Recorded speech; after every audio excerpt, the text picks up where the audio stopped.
India's market news headquarters. Cutting-edge analysis. Influential insights. Market-moving intelligence. Broadcasting live from the CNBC-TV18 Motilal Oswal studios in Mumbai.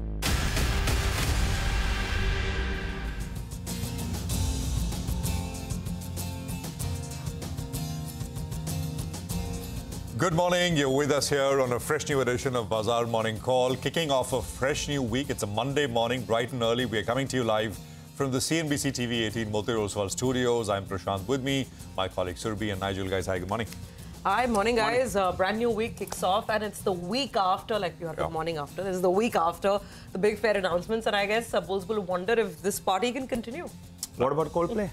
Anyone got lucky? Oh, I didn't even try. And I've seen the concert once before, right here in Mumbai, so I think I'm good. Well, you know, anecdotally, one is hearing somebody got somewhere. I don't know. Personally, I don't know anyone who got it. I mean, actually, maybe one, but yeah. No, I know people who got it, and then the same day they're saying, by the way, we have some extra tickets because others thought it's too expensive, so do you want to buy? I said, I'm out of the game. But, you know, even I'll have to try to get those tickets. But like Surbi, 7 years ago or so, exactly. I watched Coldplay live here in Mumbai, just at the stage, you know, so I've had my fill of it, I think. I think just to pacify myself, I'll say, been there, done that. But if I get another chance, I'll do that again. You know, I'll tell you guys, people who got it, I don't think anyone is going to admit they got tickets, right? Because the amount of hate they'll get. That's true, yeah.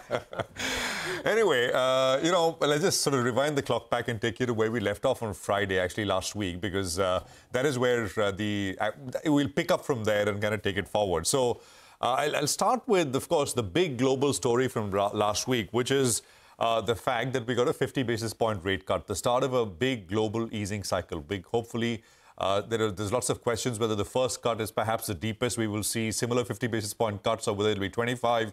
But we got it started last week, right?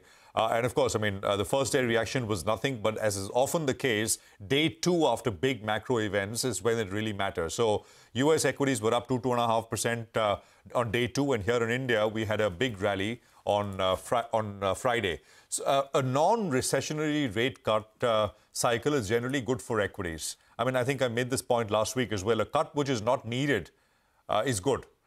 So we don't, I mean, many have argued that with GDP growth in the US tracking 2.5%, did we really need a 50 basis point cut? Perhaps no, but we got it. And that can't be all that bad. Over the last 40 years, and this is interesting data, Fed has cut 12 times with the S&P within 1% of all-time high.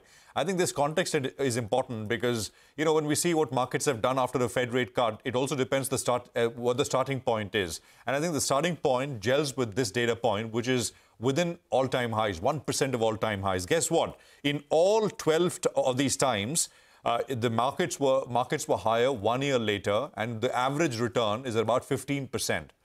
So I think, you know, all kinds of statistical analysis floating around, but I thought this was interesting because this corresponds to where the S&P and global markets find themselves at. Now, Friday specifically was uneventful, not very much. NASDAQ was down about 1/3%. Dollar index, that's sitting at important supports. About 100.42, 100.79. This is the 20 weekly moving average, the lows of 2023, etc., etc. And I think a breach below this level on the dollar index perhaps accentuates fall. It's important for flows into emerging markets, so we'll keep track of this going forward. Fed speak, in terms of what Fed commentary and more officials who will speak will be important. You have the US core PCE data, which will be out this week. And I think, you know, it's labor market first and foremost, but inflation is not. It's also going to be watched perhaps at the number 2 level. Now, Nifty, it closed significantly above the upper end of the ending diagonal pattern, just circling the levels in. Very strong FI inflows on Friday. You know, this is even excluding the FTSE effect. I mean, you had that, 14,000 crore kind of number, but there's a large element of FTSE flow. But even without that, FI flows on Friday were looking really strong. Actually, things are picking up. If you look at even without Friday's number, flows were starting to accelerate in the month of September, going into the Fed rate cut as well. So it's interesting what the reaction function now is going to be. On the higher side, resistance now for the Nifty at 25,930, and on the beyond that, 26,125 is the weekly upper Bollinger Band. On the way down, hourly averages come as support, 25,454. And that's the 40 hourly exponential moving average. Bank Nifty is closed above its previous high of 53,357. Resistance for the Nifty Bank at 55,660. And on the way down, supports again come in at the hourly average, which is 52,690. We'll put some of these levels once again a little later. But these are, I mean, what looks like the path ahead for the market. Not all days are going to be like Friday. You'll probably get a bit of consolidatory kind of price action as well. But for those waiting on the sidelines, waiting for a pullback because the market's done too much, I think it's not a very wise thing. 170 points higher is what the Nifty GIFT Nifty implied open is indicating. So perhaps a big one once again. Remember, banks started to participate, especially names like ICICI, etc. There was a FTSE flow element, but Bank Nifty has finally made a new all-time high, unlike the Nifty, which did it some time back. Surabhi. Absolutely. And I mean, the question is whether that sort of bank big move will continue or not. We saw that in the FI numbers as well. To talk about markets in Asia, by the way, Japan is closed today, so no cues coming in from there. That's a big market. The others that are open, I mean, nothing mirroring this kind of a 170-point gap up that we're getting on the implied open. So let's see if indeed India can be the outperforming market today. The other central bank in focus today is going to be in Australia. Last week it was 4 of them, right? Fed, BOE, China, Japan. Bank of Australia, they're kicking off their 2-day rate setting meeting. So that's going to be a bit of a talking point as well. Now, the Nifty, remember, is just about 200 points, 210 points away from the next milestone, 26,000. And if the implied open is to be believed, you know, we're just basically, you know, a breath away, a whisker away from it as far as the gap up opening is expected. Last week, the Nifty put on 1.5%. The Bank Nifty is the one that really stole the show, right? It was stealing the march with a gain of about 3%. So let's see if this big bank trade, whether it'll have more legs, it'll have more durability. I think that's the biggest question of this week. As I was saying on the FII side, I mean, that bank exuberance and final outperformance is also showing up in the numbers, because look at the FII buy figure. Yes, there are all these index adjustment factors, but whatever it is, when everything put together, that's a huge 14,000 crore rupee buy figure. Domestic institutions were on the sell side on Friday. Just a couple of points, because we're talking about central bank action. So after all these global central banks, the question is, what will the Indian central bank do? We had some clues. I mean, if you go by the RBI bulletin to get a peek into the thinking within the RBI sort of, thought leadership. Now, the bulletin is saying that the pace of disinflation remains sluggish. And this is provoking caution among monetary policy authorities. And that's the biggest question. Unless and until inflation comes down in a durable way, will the RBI oblige with a rate cut only because other central banks are doing it? That's something to sort of debate and discuss as we go forward. Again, that bulletin is saying that household consumption is going to rise as rural demand is reviving. And some vegetable price shocks have begun to reverse. So slight dovishness in that commentary that came in. And also they're acknowledging the fact that global oil prices have cooled off. And that might sustain. So again, if you want to be an optimist, you'll read a little bit of dovishness into those September sort of notes that came in from the RBI. There's plenty of action in the primary markets. Let's not even sort of, look away. And big issues coming up, by the way. Over the weekend, news is that HDB Financial Services, they're filing for an IPO. And then the parent and the owner and operator of Hotel Leela, which is Schloss Bangalore, they'll be hitting the street with a 5,000 crore rupee IPO as well. So plenty of very interesting marquee names coming to the street. But gentlemen, I'll tell you, for me, the biggest news beyond the market, I mean, for the country as a whole, at least the headline was good, was the semiconductor, fabrication unit that's going to come up. It's going to come up in UP. It's a big one, and it's a tie-up with the US government in terms of, military applications, advanced communications, 5G, etc., electronics. And there's US government involvement in terms of, I think, technology transfer as well. So this is a really big one for the country as a whole, and definitely for the state of UP, which is, of course, where my parents and ancestors belong. So, yeah, happy moment. Well, and 12 hours ago, I was in UP. You were in UP, yes. I was in UP. That's where my in-laws are. I was happy to be at the center of the action as well. So much happening, yeah. Better roads and things improving over there as well. Took a flight from Ayodhya back, so things on the mend. But let's get back to the markets. The Nifty Bank, that's been the outperformer. And we here at CNBC-TV18 on Bazaar itself had mentioned on September 10th that maybe the Nifty Bank is bracing for a bit of an outperformance from here on after underperforming the Nifty in the last 1 year or so. And that's precisely the way it's played out. The Nifty Bank, in the last couple of weeks, well, it's been an outperformer. The last month as well, Nifty Bank, courtesy HDFC Bank, well, that's been the big driver, and that needs to lead from here on. And mind you, the trend is up on the Nifty. But I think a couple of markers, three markers which I'll be pointing out, they look a little bit stretched in the near term. First up, the Nifty moved up, the VIX as well moved up. Normally, you have an inverse correlation between them. So that's point number one. Point number two is the options data. The PCR has moved to around 1.5. Normally, we at around 1.6 odd, we see the markets cool off or go in for a phase of consolidation. So that's another marker, the PCR moving to the upper end of the range. And point number three is the FIs, they put in big money in the cash market, courtesy the FTSE rebalance out there. But also in the F&O market, they added long positions big time, close to around lakh contracts added on the long side, while they covered some shorts as well. And now you're getting a little bit uncomfortable because on the gross long positions, it's more than 5 lakh contracts. On the net positions, it's 3.5 lakh contracts, and it's increased substantially in the last 5 sessions or so. And countering them is the clients that are sitting net short with around 2.5 lakh contracts. All these three markers in the near term are suggesting maybe we should brace for some kind of consolidation, and maybe with today's gap up, taking some money off the table just for the near term could be wise. The trend is up, but these markers are standing out there. The level you're looking at on the downside, you'll see the trend is up, is a 20 DMA. That's the first reference point at around 25,200 odd. So mind you, trend is up. Nifty Bank needs to lead from here on, but there are a few markers that are looking stretched. I'm looking at two stocks. One is the one that comes out of the F&O band, Birla Soft, and we've seen tech stocks move around. So I'll keep an eye out on this one. It's seen a fair bit of correction from the recent peak. And the second stock I'm looking at is Arvind Smart Spaces. We normally don't talk about this cash market stock, but it appears, after a period of consolidation and a bit of a correction from the recent peak, the stock was moving high on high volumes. Even delivery-based buying has been seen in the last few sessions. So I'll keep an eye out on that one. It went to around 830, then it corrected to around 700. It's been doing nothing much, but the trading data suggests that maybe you could keep an eye out on this one as well. All right, Nigel, thanks very much for that. Rajiv Batra is now joining us. He's head of India, ASEAN, APAC, ex Japan-China equity strategy at JP Morgan. Rajiv, great to have you with us here. And Rajiv, of course, joins us from the sidelines of the JP Morgan India Investor Summit. So it's going to be action-packed next 2 days as I think a lot of investors, a lot of corporates will brainstorm and exchange ideas. And we'll, of course, we are partners. We'll get you lots of conversations from there. Kicking off, of course, with this one. Rajiv, great to have you with us here. Prashant this side, and good to see you. Now, I want to start with, Rajiv, what you put out in a note recently, where you are advising caution as far as mid-caps or small caps are concerned. I think you used the example of what's happened with the SME space, where from the recent highs, the SME index is down about 12% or so.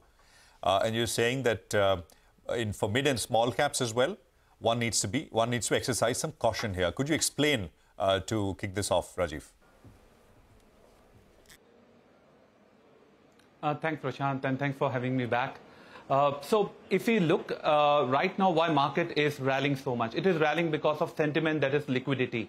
So we need to track where this retail or this liquidity is primarily sitting in right now. And that is largely in also in SME side. So that's where some of the hit has started coming through. And we have seen close to 14 to 15% kind of a decline since end August onwards.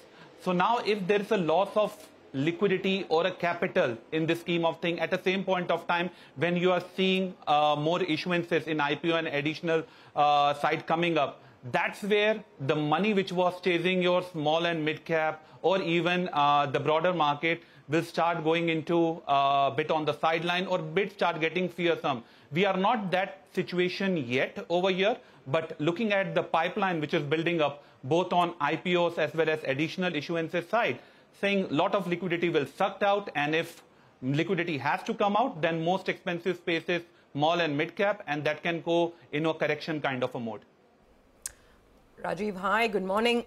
Just to take that point forward, I believe in that note you are calling for about an 8 to 10% sort of a downside on the small and mid cap space. I mean, some would argue that maybe that's not too bad. That's the kind of cool off that the space needs.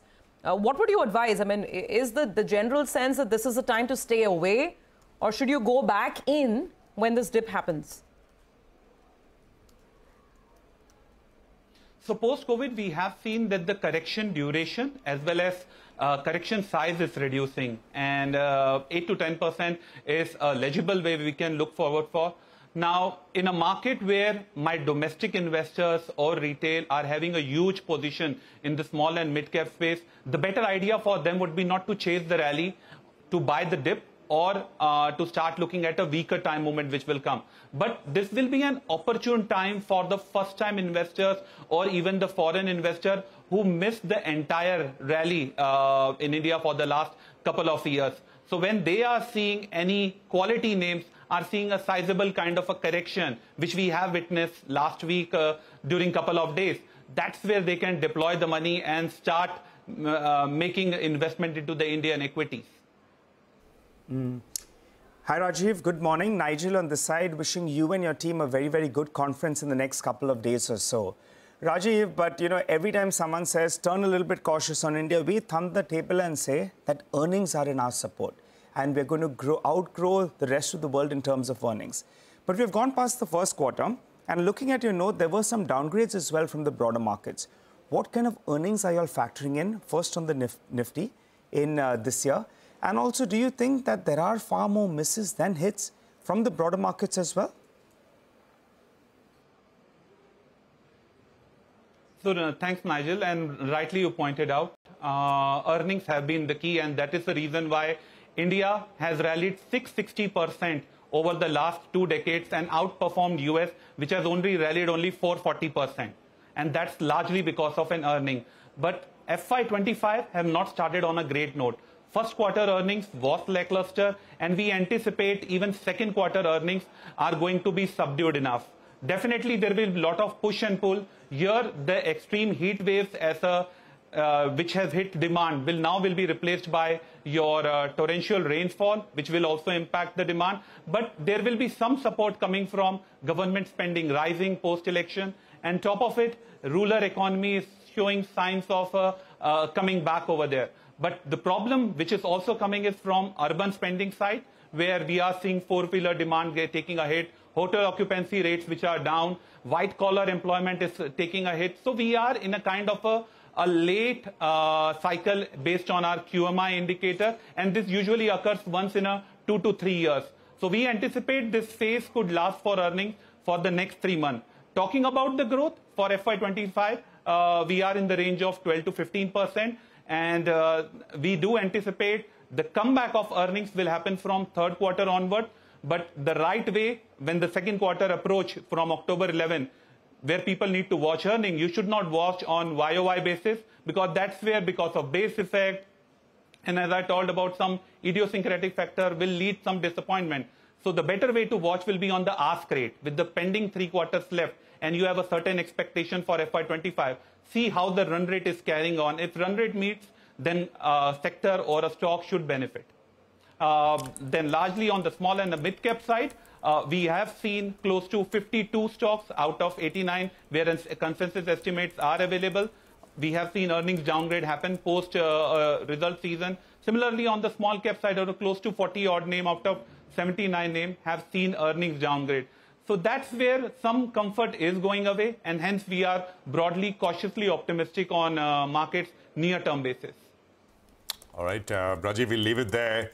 Great conversation. Appreciate you joining us this morning here, and we will touch base, through the course of the day with your team members, and of course hope to have you back at the end of the conference to give us a sense of the learnings from the conference and what you heard. Thank you very much for being with us here on CNBC-TV18.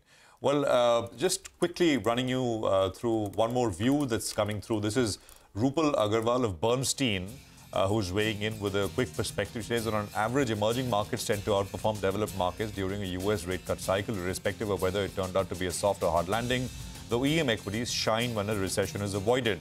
Surprisingly, she says India has been the worst performing Asian market in a US rate cut cycle, being the only Asian market delivering negative returns even in a soft landing environment. She says outside the 2002 rate cut cycle, India has not generated positive returns in any other 6 US rate cut cycles.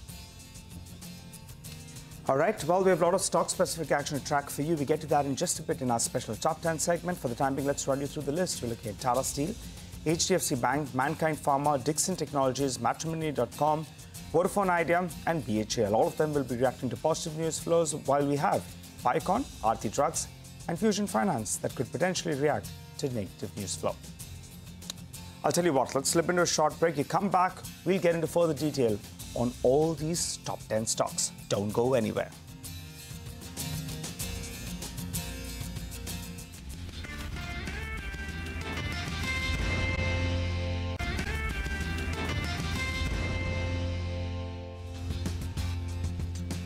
Welcome back. It's time for commodities. Let's find out what's hot. We have Manisha with us. Manisha, so what's catching your eye this Monday morning? Well, an all-time high for gold is something that we've been talking about. But finally, in the Indian markets as well, we are trading at an all-time high above 74,000 rupees per 10 grams. Well, to begin with, the budget saw a duty cut by nearly 9%. So that really did have a divergent market. But with the kind of run-up that we've seen constantly in the international markets, we are trading at an all-time high for gold globally and for the Indian markets as well. 26.29 as we speak is a new all-time high for the gold prices. 26.25 was the highest closing that we saw on Friday there. So 74,000 when it comes to the Indian prices there. For the last 1 month, we've seen gold prices gain up by 4.5%. In this year, until now, the gold is up by 27%. And last 12 months, gold has given you a return of almost 37%, and the gains have just about continued. Gold is headed with these kind of gains for the biggest annual gain since 2010, if you look at the numbers. Also, when you look at the gold prices in last many years, you'll see on how gold has been doubling, almost doubling its returns every 5 years in sense of prices there. I've taken the chart from 2005. That is when the gold prices were at 7,600. By 2010 at 20,000, 24,000 in 2015 and 50,000 in 2020. So from 20,000 to 50,000 in matter of a decade there. And currently we're trading at 74,000 rupees a 10 grams. The markets have seen various supportive factors when it comes to gold. It has been about geopolitical risks in what we've seen in Gaza and Ukraine. It also has been about global central bank buying at record numbers for the last couple of years. The central bank rate cuts has been the latest reason for people to buy gold. And then it's not just about Asia, where China and India are buying gold. The Western world is also investing in sense of ETFs and physical gold as well. The gold ETF holdings actually have been looking at net inflows for the last 3 months now, and the net longs on COMEX, that is the speculative markets and the money managers, their net long positions are the highest in 4 years as well. Well, the forecasts have been stronger. That is what the global banks and brokerages have been reiterating. So JP Morgan, Goldman Sachs have talked about 2,600 to 2,700. That is what UBS report also put out. These are the numbers for 2025. We already are trading above 2,600 at this point in time. 3,000 is what Macquarie and Citi have talked about as a possibility in the next year. So even as we've opened Asia on an all-time high for gold, there are further highs coming in.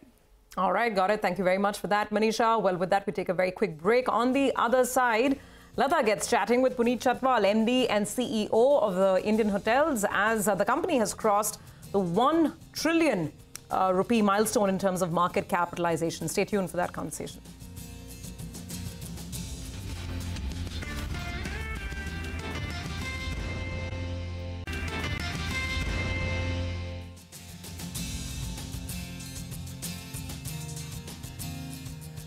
Welcome back. You're tuned into Bazaar Morning Call. Now, we've listed all the stocks down, but, let's get into some more fundamental analysis. And we have Prakash Diwan who joins us on the show. Hi, Prakash. Good morning. I believe you're in Paris. So hope things are quite pleasant out there, Prakash. Let's discuss a few stocks. Vodafone Idea, they seem to have some good news going. They've concluded a $3.5 billion supply for network upgradation with vendors. Well, the problem is now that technical factor comes into play, because those that got in at around 11 rupees could want to get out. What's your view on the stock? It ended sub that 11 rupees. Your take. Good morning, Nigel. Thank you. It's very clear Vodafone will have to go through this whole process of resurrecting itself from being down in the dumps, because what brought it down was apparently more of a sentimental setback, that you don't have any relief on AGR coming, which means there's this huge looming large outstanding which could hit you. And then, this order was, of course, in the works. There's something that's happened after the AGR ruling has come out. But what it tells you is that they probably planned for growing at their own pace, which is, of course, much below the market pace. And they will continue to do so and attempt to do so. So if you're willing to give them and be charitable and give them the benefit of doubt that they could kind of resurrect themselves from here in the next year and a half, then probably, it's worth holding on to. But given the fact that there's this uncertainty on financials, which the balance sheet strength, which is still a bit doubtful, I don't think people are going to put too much of confidence into it. And as a matter of disclosure, I also have an exposure to this name. I'm quite positive on it from the time the FPO came, because of the kind of opportunity that exists for their presence as the number 3, number 4 player, whatever. But I would believe you'll have to really be very patient with it now, Nigel. There's nothing which is going to change in a hurry. In fact, it could keep on slipping in case things go adverse in terms of news flow. But I would believe if you're patient enough, you'll probably have a risk-reward, very good risk-reward ratio. If you're, let's say, looking at 2 years or 2.5, 3 years from now, there's nothing which is going to happen in this financial year or even probably middle of FY26. So just be patient, and then that's not something which a lot of people these days like to do. So only then you'll probably make some money. Okay, got it. Be patient. That's the advice. Good advice. Prakash, great to have you on, but I can't help but wonder, how is it that you're joining us and you're working while in Paris? Is it a holiday or is it a work trip? No, this is more like a work trip, but Okay. it was Monday morning. It's too early here, that's all. So I'm probably awake earlier than most of the Parisians. But yeah, it's all work. That's true. It's good to know. Good to know. Okay, Prakash, we were just discussing this, overnight development, big news coming in on this semiconductor fabrication unit that's going to come up in UP this time, along with US tech help. And it's a big one, right? So the question is that there are several facilities already coming up in Gujarat. We all know that. And there are listed players that are in the fray. There's Keynes. There is obviously CG Power that's setting up some of these units. And then, of course, there are the Tatas in the unlisted realm. The question is, what do you make of this news announcement? It's a big one. But in terms of trickle-down effect and finding listed beneficiaries, which are the stocks to look at? So, Shubhi, it's going to be a bit too early to, blow out the bugle on, victory in terms of, the semicon industry coming of age in India. It's just the start. It's just the promise of a lot of things that could happen. And to be honest, most of the players would just want to kind of go along. Regulations will evolve. The ecosystem will emerge. So there's lots that can happen eventually to make this industry and sector very robust. But right now, you'll have to go with people, with businesses which have the right pedigree. So, for instance, Keynes, it's already, in the last 6-8 months, moved from that 2400 zone to, wherever it is today, on the back of this promise. So there will be a lot of these companies. What I am particularly interested in looking at is the ecosystem development, and which will throw up a lot of opportunities for low-tech players also to participate. And we have a lot of businesses in the listed space that are kind of, tweaking their strategies, tweaking their business segments to kind of cater to that. So I mentioned a name like D-Link. I don't know whether we discussed this some time back. D-Link is a sleepy old company into very basic stuff on connectivity and, networking solutions. But then they're kind of gearing themselves up to get into data centers and things like that. And you will eventually have businesses that will emerge. It's too early to really kind of allocate significant amount of capital to it. And as you rightly said, some of the names have already run up so much. So I really won't put any additional money at work out here. But eventually you will see this emerge as a very promising space. So keep watching. But some of the big names have made some commitments to the business, to the sector, but nothing very significant yet to move the needle from an allocation perspective. Okay, all right. Stay on, Prakash. We'll have more questions for you in just a bit, but we also have to get to our first corporate conversation of the morning. EMS is the first company on our radar.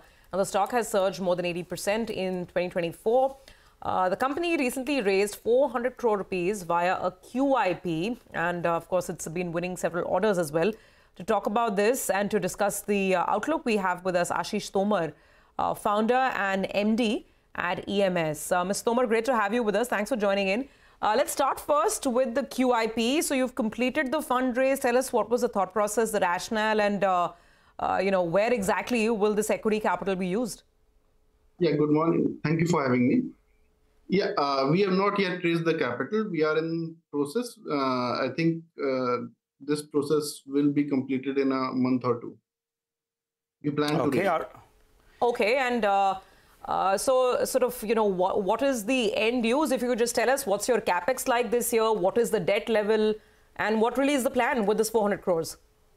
Yeah, the majority of that amount would be used for working capital, because our working capital cycle is quite large. It's of 3 months, and we are targeting a revenue growth of around 25 to 30% over our previous year's revenue, which was at 720 odd crores. So bulk of that would go for the working capital. All right. Hi, Ashish. Good morning. And good to see you, Ben. So give us a few details. Earlier when you joined us, you were telling us, you hinted at 30 to 35% growth. And for the year, the revenue should hit around 1,000 crores. Do you stick to that? And also margins, I think you were guiding in the vicinity of around 27 to 28%. Working capital, as you said, is around 3 months. So post this fundraise, how do you see things panning out? First, the guidance, reiterate that. And also, if you could tell us, how does it improve your working capital cycle? Yeah, I think the growth would be in the range of 30%, as I committed earlier. And this fundraise would enable us to achieve that. That's why we are raising the capital. Okay, all right. Now, just to clear that out, so you'll end closer to 1,000 crores. You've cleared the part on the revenue for the year. If you could tell us, what about the profitability margins of around 27 to 28%? And since you're raising these funds, it'll help you improve your working capital cycle, which you told us the last time around was 3 months. How much does it improve it? That this cycle, the majority of our business, nature of our business is that around 10 to 15% of the revenue is held up in retention with the employer, which is government in our case. So which is released after completion of the project and defect liability period. Typical completion period of a project is around 3 months. So because of that, our working capital is tied up with the government, and we need fresh working capital for that. So, and this is, Ashish, are you saying this is unlikely to change? This is equity capital that is going just to sort out your working capital cycle. I mean, it's not really going, you're not telling us that it's going in fresh orders. So are you telling us that this is unlikely to change? I mean, then what happens after the 400 crores gets consumed? Ma'am, if we keep our revenue constant, then we would not need fresh working capital. But if we are to fund the growth, we are aiming at 30% odd growth.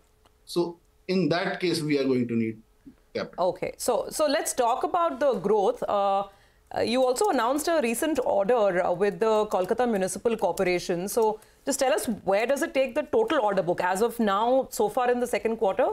Where is the order book and what's the pipeline like? I mean, what are you expecting in terms of fresh bids for the rest of the year in the second half? Yeah, so after this order, our order book would be somewhere in the range of 2,300 to 2,400 crores. And we have around 3,000 crores of bids in pipeline, and we are hopeful that we are going to convert some of them into orders. What's your normal hit ratio? Around 20%, I think, is what you mentioned in the past. So, it keeps fluctuating between 10 to 15%. 10 to 15%. So we could possibly expect you to get another 300 to around 450 crores of order wins in the remainder of this fiscal? Yes, sir. We are hopeful for that. All right. And the O&M part of your business, I think it was around 10%. But as you start doing a higher amount of projects, I'm guessing that component goes up. How do you see the O&M part of the business, contribute as a percentage of revenues? The last recorded number we have is 10%. Yes, sir. Going forward, I think it will be in the range of 10 to 20% in a 3 to 4 years time. Got it. And, we briefly asked you about the margin picture. It will be in the 27 to 28% odd for this year? We will maintain our current margins. Well, it's good, Ashish. Thanks a lot for joining in. Post that fundraise, we re-invite you on the channel to tell us about the efficient use of that. And also be interesting to see the names that come in there. The stock, in the last 1 year or so, I think it's more than doubled post its listing. So we'll keep an eye out on this name as well. But let's get in Anuj now to tell us about how he's seeing trade setup. Morning, Anuj. Morning, Nigel. Well, there's a bit of a madness happening from the FI side. On Friday, there was cash market buying of 14,000 crores on Friday. And if you put together cash plus index futures plus stock futures, the overall buying is 40,000 crores, which is the highest that you've seen in at least the last 5 months, and maybe even before that. The FI long contract, it's at highest level in 2 months at 3.6 lakh contracts. The peak for us has been, of course, almost about 4 lakh. And this is one of the highest single-day jump that you have seen in long contracts, 61% position jump in one single day. Last time this happened was on June 27. This is the data provided to me by Rahul Sharma of JM, so credit to him. And after June 27, the Nifty rallied about 1,000 points in last 15 days. So let's see if the history repeats itself. The other thing that I've been talking about for last few days is that there's been a bit of a leadership change to the bank Nifty. And look at Friday's delivery buying. Now, keep in mind, some of this was also the FTSE rebalancing impact, the buying that you saw from FIs. But 3,000 crores in HDFC Bank, 6,000 crores in ICICI Bank, and 2,500 crores in Kotak Mahindra Bank. As I said, there was one argument that this buying was, the cash market buying was because of that FTSE angle. But even then, if that's the case, this is hard cash which has chased large cap banks. And what is the meaning of that? That if the FIs come back, and it looks like they are coming back after that rate cut from the Fed, the first space to chase normally is large private banks. And in any case, that's one space where there's been valuation comfort. I explained last week as well. So there's a good chance that perhaps we go through a bit of a melt up in Nifty and Bank Nifty, because right now we are in blue sky territory. I'll leave you with the quote of the day. I'm not going through the levels today because all levels have become basically meaningless. So the quote of the day comes from Drew Houston. Don't worry about failure. You only have to be right once. All right. Anuj, thank you very much. By the way, that one data point that you said, the last time it's happened, markets gone up, what was that? 1,000 points in 15 days. Last time we had FIs get to this kind of long position in a single day. The Nifty rallied over 1,000 points in the next 15 days. Wow, that's interesting. Yeah, I mean, it looks like that, right? I mean, the long posed question has been, when will FIIs return? Can we answer in the affirmative now that they are coming back? And September is turning out to be much better for foreign flows as compared to the last many months now. We'll take a quick commercial break here. We're going to come back. Midesh and Sudarshan will join in on the other side with some technical levels. Stay tuned.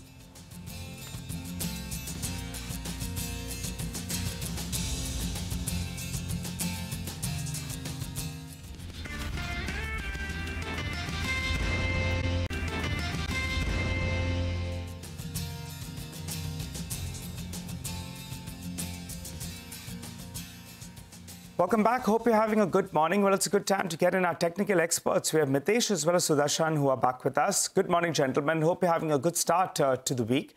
Well, Mitesh, you go first. Tell us about the levels you're tracking on the Nifty.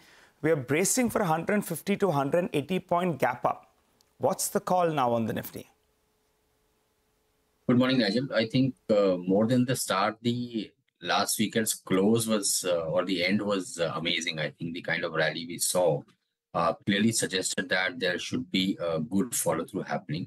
Though technically, I think, the round number of 26,000 could be a mild resistance, but I'm looking at least 26,400, 500 if you look at the intraday charts and, try and connect all the highs which have been made. The upward sloping line comes around 26,400, 450 zone. So that should be the near-term logical target. So I think we should stay positive, and with the gap up also look at ideas, especially in realty sector, etc., where some kind of reversals and breakouts are being indicated, I think, to get into the long side of stocks. Gentlemen, morning. Sudarshan, what would your advice be? How would you look at things? Yeah, good morning. Well, it's been fairly consistent. We are in a bull market. The market is giving us repeated opportunities to enter when it consolidates. See, last week also I had suggested that the market consolidation is probably a preparatory to another up move, and that happened. This is not rocket science. When markets move in a trend, they go up in a trend, then they pause, consolidate, and the chances are that the trend resumes. Exactly, that's happening here. We had a big run up, so I would expect the markets to go into a huddle and a consolidation again for the next 3-4 days. Inside this consolidation, every 100-point dip becomes a buying opportunity. So don't rush into the buy zone at the open. Wait patiently and you'll get these dips. They're not something you won't get. Every time you get a 100-point dip from the open, go long in the Nifty and then stay long. Okay, got that. Mitesh, what would you do in terms of specific stocks? Morning, Prashant. I have a few buy calls. L&T, I think, made a highest ever weekly close. So that's a buy with a stop at 37.55. Look at targets of 3,900. JSW Steel also made a fresh swing high. So buy here with a stop at 969 for targets of 1,010. Buy on Bosch, which has been on the list a couple of times before as well. Now can be bought with a stop at 35,350 for a revised target of 36,400. And Godrej Property is giving a reversal after some kind of consolidation. So it's breaking on the upside. So buy here with a stop at 29.30 for targets of 3,100. Okay, and Sudarshan, your stock calls for the day? Well, it's mainly buying. I'm trying to look at stocks that are recovering from dips because stocks do go through cycles. Some of them may now catch up. RT Industries is a buying opportunity. Remember, all of these are chances in the sense that they are just coming out from dips. Let's see if it works. Buy with a stop under 560. Eicher Motors is a buy with a stop under 48.50. Hind Copper is a buying opportunity with a stop under 320. And Maruti is a buy with a stop under 11,360. And I must repeat, all four are buy on dips opportunities. Either they will give big rewards or we'll just have to stay away. All right.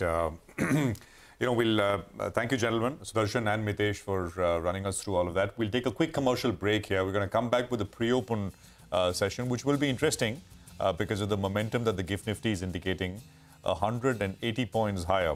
We'll be joined by Jay Kale of Elara Securities, and we put the focus on the auto sector. Remember, on Friday, you had very large moves coming through in the tractor names. Mahindra and Mahindra and Escorts both were up between 6 and 8%.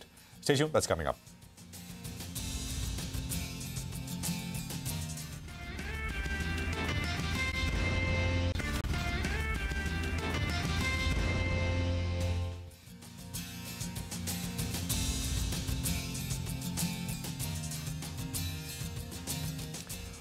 Okay, welcome back. I was just looking at some numbers, and the GIFT Nifty will come up on your screen. YTD, I mean, if you look at year to date, locals have put in about $38 billion worth of stock. That is the total amount of money. Mutual funds, I mean, via the mutual fund route. I mean, actually, you can, this figure is about a week and a half old. So, but roughly, that's the number. FIIs, in comparison, have put in about $7 billion worth of sort of money into the market here. To the question which we've been sort of pondering, how much, what's the difference and how much of FII stayed away? I mean, if money starts to come in, there is a lot of room here. Maybe not valuation-wise, and as people like Chris Wood, etc., told us last week, that's the big problem. But just in terms of sheer underweight relative to benchmark, I mean, foreigners are now underweight. So is that at the margin starting to change, I think, is the big question which will determine markets from here on. We have Prakash, who's, of course, with us, and we've been talking markets and what to do here. Prakash, banks, I mean, if you can quickly weigh in, what's your sense? I mean, that's the one area, right? Banks and IT, basically, are the two areas where FIs have been in a big way. And those are the two sectors which have done very poorly. But banks specifically, what do you like there? And would you be willing to take a bet here if you did not already own names? So, Prashant, I think, the FI comeback is potentially going to be led by allocations towards the financials. And out of that, if you look at the private sector banks, I think ICICI Bank still stands out. We spoke about this about 4 months back where, it was probably the best one within the languishing names. And I'll tell you why. It's as simple. Their deposit franchise is actually getting stronger by the day, while Axis and HDFC have their own, issues related to integration and all of that plaguing them. And the other thing is that the kind of lending growth that will be difficult to come by is something where ICICI has a very strong presence in most pockets. So my sense is that, it will probably have a more balanced growth and nothing which will be very skewed. And from that perspective, FIs will also look at what is it going forward a year down the line that these banks will look like. And I think ICICI Bank gives you that comfort. It may not give you a great upside, Prashant, but yeah, it gives you that great comfort of being more resilient within the larger private sector banks. And then you can have some financials adding to the spark. Housing finance companies continue to look very good. So I would really look at some of the names there. Of course, good choice, but give a look at take a look at Indiabulls Housing Finance, which is now of course called Samman Housing. That could come up with something which is more like a turnaround or a special situation. So yeah, you could balance this out: a boring bank and a housing finance company that's under repair. So, yeah, I'm very positive on the banks for sure. Okay. Got it. Prakash, just, word on PSUs, because there's been an interesting shakeout. Most of these stocks are down 20-25% from the top. But on Friday, as the market sentiment revived, we saw the shipbuilders back in fashion. I mean, this morning, there's news on BHEL. They've won another large order. So if you were to dip in and pick a PSU, first of all, would you do it? Would you buy a PSU on the dip? And if yes, then which one? No, so I wouldn't. I think the PSU shakeout is just begun. It still has some legs on the way down. You'll probably see some of the sleepy names come to the fore. So let's say Orissa mining, OMDC, which would look up. So I'm talking about PSUs which are not frontline. If you were to allocate some money, it would be to that, because the government's focus would probably be to now revive these and go full steam ahead. But the BHELs and the railway stocks and a lot of the defense names, they'll probably go through their own share of, finding price equilibrium on the lower side. I really won't want to look at that, because consumption and some of the other themes are revving up much better in a more, resilient and a visible way. So I would stay away from the PSUs for the time. Okay. All right. Prakash, thanks for that. Well, we have to put the spotlight on the auto space for now. Especially because two-wheeler segment remains in focus. Legacy two-wheeler auto players are fighting back big time when it comes to the EV space. Hero Moto, Bajaj Auto, TVS Motors, all of them, of course, revving up their EV plans. And, of course, Ather is the other big entrant, and now we're awaiting its entry as well as far as the listed space is concerned.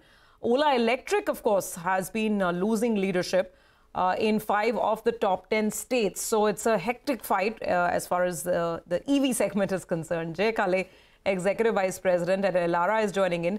Jay, thanks for joining in. So everybody agrees that EV is a space you need to be in and you need to have exposure to. The question is whether you should do it through the new boys, Ather and Ola, or whether you are best sticking to incumbents. What's your sense? Yeah, I mean, good morning. We've seen the space quite heated up in the last few months.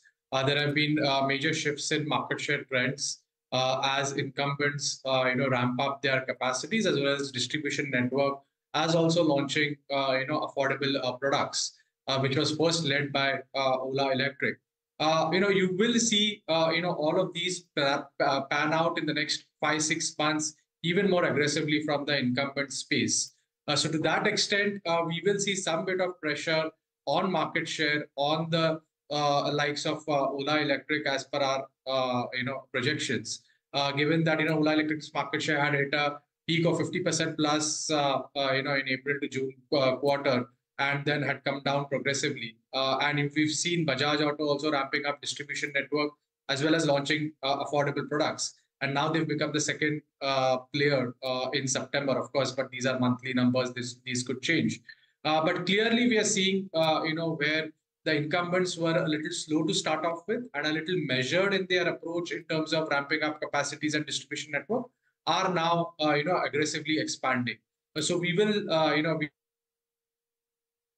we'd like to play this through TVS and Bajaj from our perspective. All right. Got that. Jay, hi. Good morning. Just a quick word on the sort of, the big moves we saw in Mahindra and Escorts on Friday. Was it a bit of a, it was also a day when a lot of foreign money came in. I'm not sure what really happened. Was it a trigger that you noticed? Stocks were up between 5 and 8%. I think that's been the case. Yeah, good morning, Prashant. But like you mentioned, that's been the case just before the festive season. If you see historically, most of the autos which are exposed to the festive season see sharp up moves in the lead up to the festive season, because there is always this expectation of volumes coming back and the rural recovery coming in. So it's a large part to be driven by that. You will be having some up moves on the two-wheeler stocks. So some of the key, the six, you have Hero, Bajaj, TVS, Eicher, Mahindra, Escorts, and Maruti. All right, these are largely the festive season plays, and we've seen historically in the last 20 years, most of the times these stocks move sharply. They at least outperform the broader market in the lead up to the festive season, and then of course they kind of to a certain extent reverse in some years post that. So it's a play on the expectation that the festive season is expected to do well, led by rural recovery. And these are the plays on rural. These are the plays on the rural side of things, with tractors also being there, as well as the other two-wheeler players have also kind of outperformed the expectation of a good festive season. Jay, just to go back on EV two-wheelers for a bit, and you said that you'll play through TVS as well as Bajaj, right? Yes. Okay. So on Bajaj specifically, I have a question. I think the last time we had Mr. Rajiv Bajaj on the channel, he said that between Chetak and the Freedom 125, which is not EV, which is CNG, they're looking to do 40,000 units. So the non-ICE is becoming a bigger and bigger size of their portfolio. What do you think of this and the whole trend on CNG itself? The fight between CNG and EV, where will that stand? And he thinks that, Bajaj will keep outperforming, and he, said that he wouldn't be surprised if the Bajaj Auto stock goes to 20,000 in the months to come. Your thoughts? Yeah, he's been bang on. The last time I remember he had mentioned 12,000 on your channel, and it's now hovering around that. But coming to the business side of it, definitely EV two-wheelers for Bajaj have ramped up pretty well. Like I mentioned, they've now the second player in September till date. Of course, because of the Maharashtra festive season, and where they are the market leaders in EV two-wheelers in Maharashtra. But aside of that, the distribution network has been pretty good. And CNG, of course, is in the initial stages of ramp up. So in fact, CNG, what you had mentioned, if I remember correctly, that by Q4 of FY25, it could go, CNG alone could go to around 40,000 capacities per month. So you add to that EV two-wheelers, it will be higher. And the recent month, I think August, they dispatched around, if I'm not wrong, 23,000 odd EV two-wheelers. So they are going on the right trajectory. There are multiple levers. So it's not only EV play, it's EV two-wheelers, it's the overall domestic two-wheeler recovery. It's the option value of the Bajaj CNG doing well, and then, kind of garnering share from the entry-level segment where they've not really done that great till now. And of course, the exports bottoming out and recovery from there. So there are multiple levers in terms of Bajaj Auto for the stock to move up further from here. And we would definitely be positive on the stock. All right, Jay, we'll leave it there. Thank you very much for joining us. Good speaking with you. Appreciate your time here on CNBC TV18. There's 7 minutes to go for the market open. Let's just look at the pre-open session and see what's happening. The rates have settled. It's a 80-point higher start, not a 180-point higher start. 25,872. That's more reasonable. And I think we'll just have the Nifty Bank as well, if we can, for a quick look on what that is doing. That's the index which has made a new high, a fresh new high. So 53,917 on the Nifty Bank here as well. We'll just sort of look at what's our ICICI Bank, HDFC, some of the big movers from Friday doing in a bit. But I think we have Mitesh and Sudarshan with us for their 9-10 calls. Mitesh, what do you have? Yeah, well, I'll go with the buy on L&T for targets of 3,900. Okay. L&T. Sudarshan, what about you? Well, I consider buying Maruti. Buy Maruti with a stop under 11,360. Okay. L&T and Maruti are the two picks coming. If you can just quickly, Mitesh, I want to just put up the stock of Vodafone Idea. There was that news, I think in the pre-open, the stock is coming up with some gains.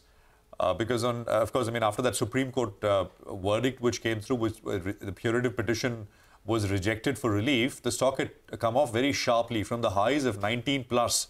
It had basically given up almost about 50%.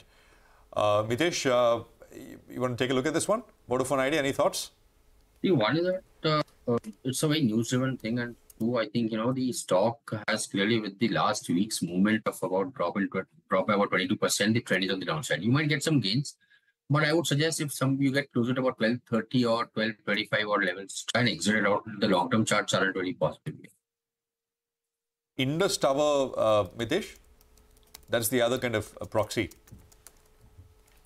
Yeah, so Indus Tower, I think, after a very good rally, is now showing first signs of, a stronger pullback. In fact, again, this stock was down 10% last week. It's trading in the supports of 385 to roughly about 380 zone. That's a good support area. And last week, we did see a intraday breach of that. So if traders are holding this, I think keep last week's low of 366 as your stop loss and try to exit closer to about 410, 420 zone.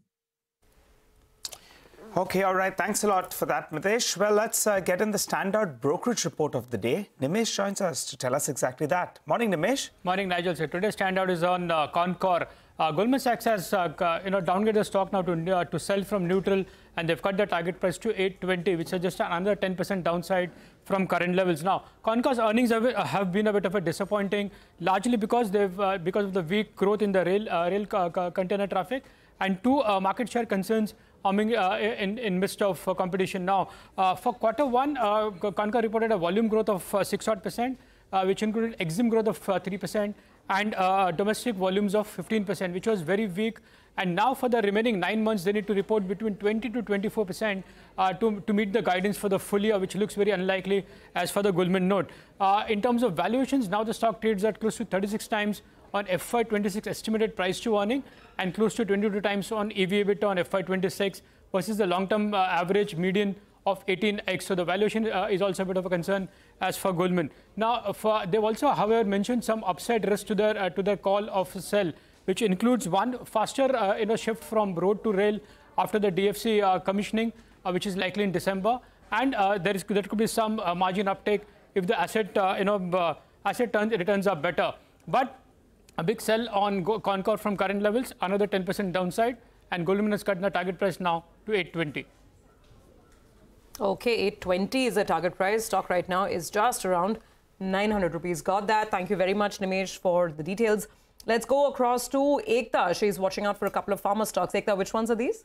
Thanks for that. Well, I'll start with Nomura on Indegene. They've initiated a neutral call and a target price of 700 rupees. According to them, it's a scalable model with domain expertise and long-standing relationships. The company is well positioned to ride the digital adoption wave in life science companies as well. So they expect the company to deliver around a 12% revenue growth and 18% EPS CAGR over FY25 to 27.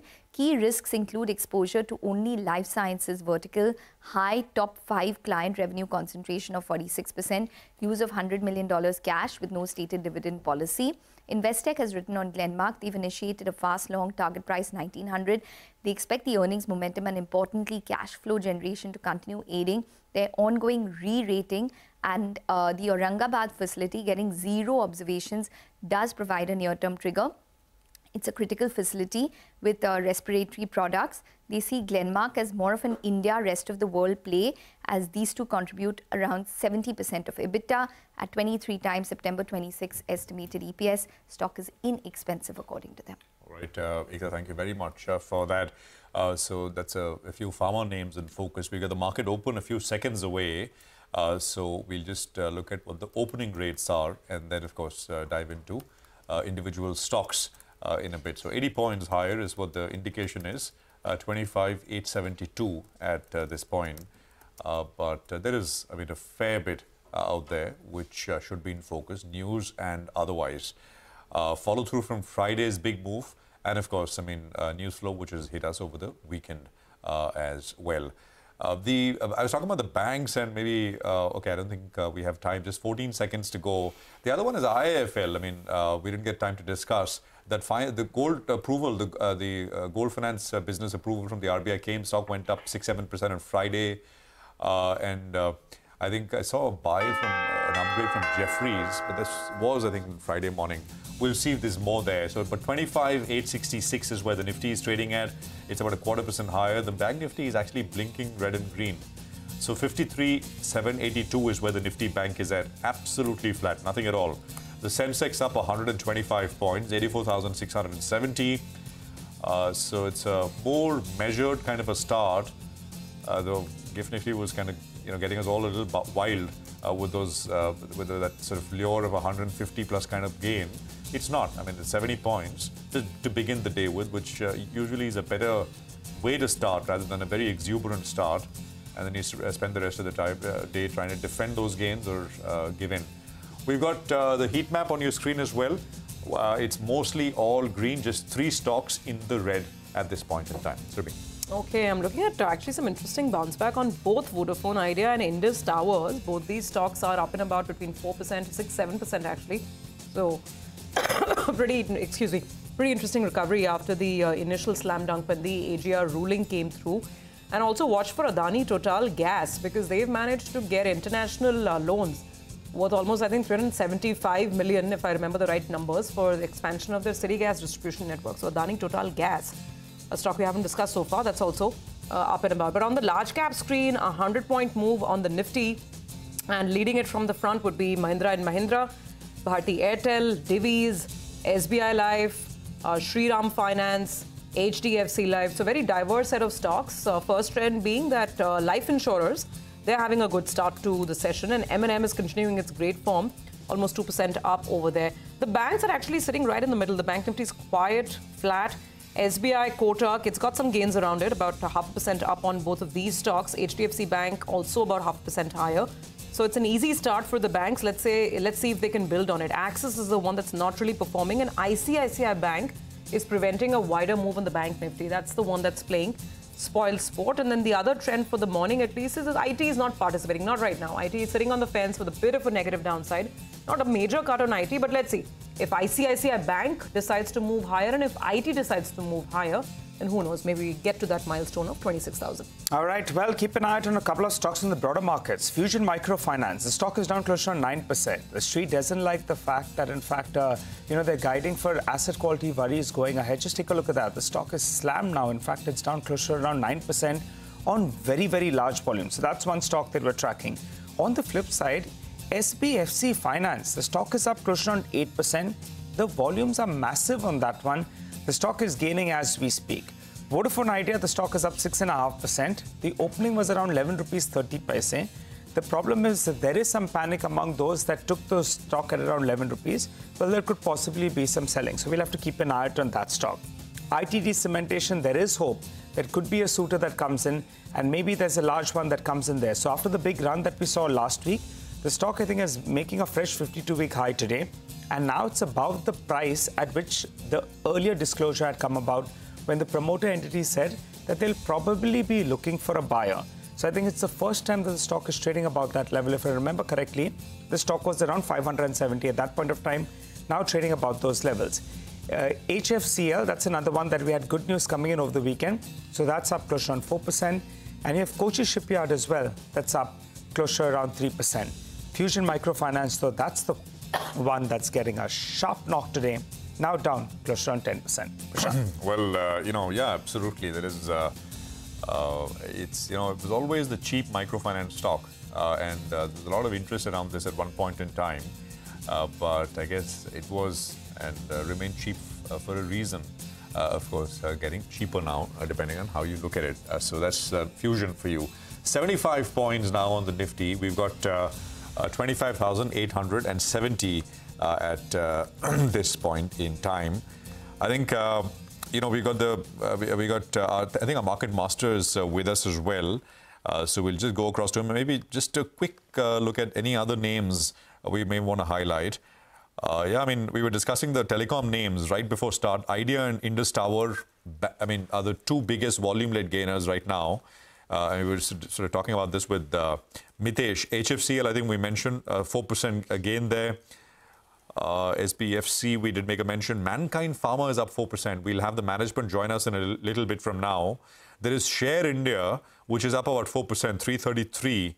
on that one. VIP Industries, a luggage maker, 5%, 524. But I mean, I can find more names here on the down as I go down the list, but volumes are a little lacking.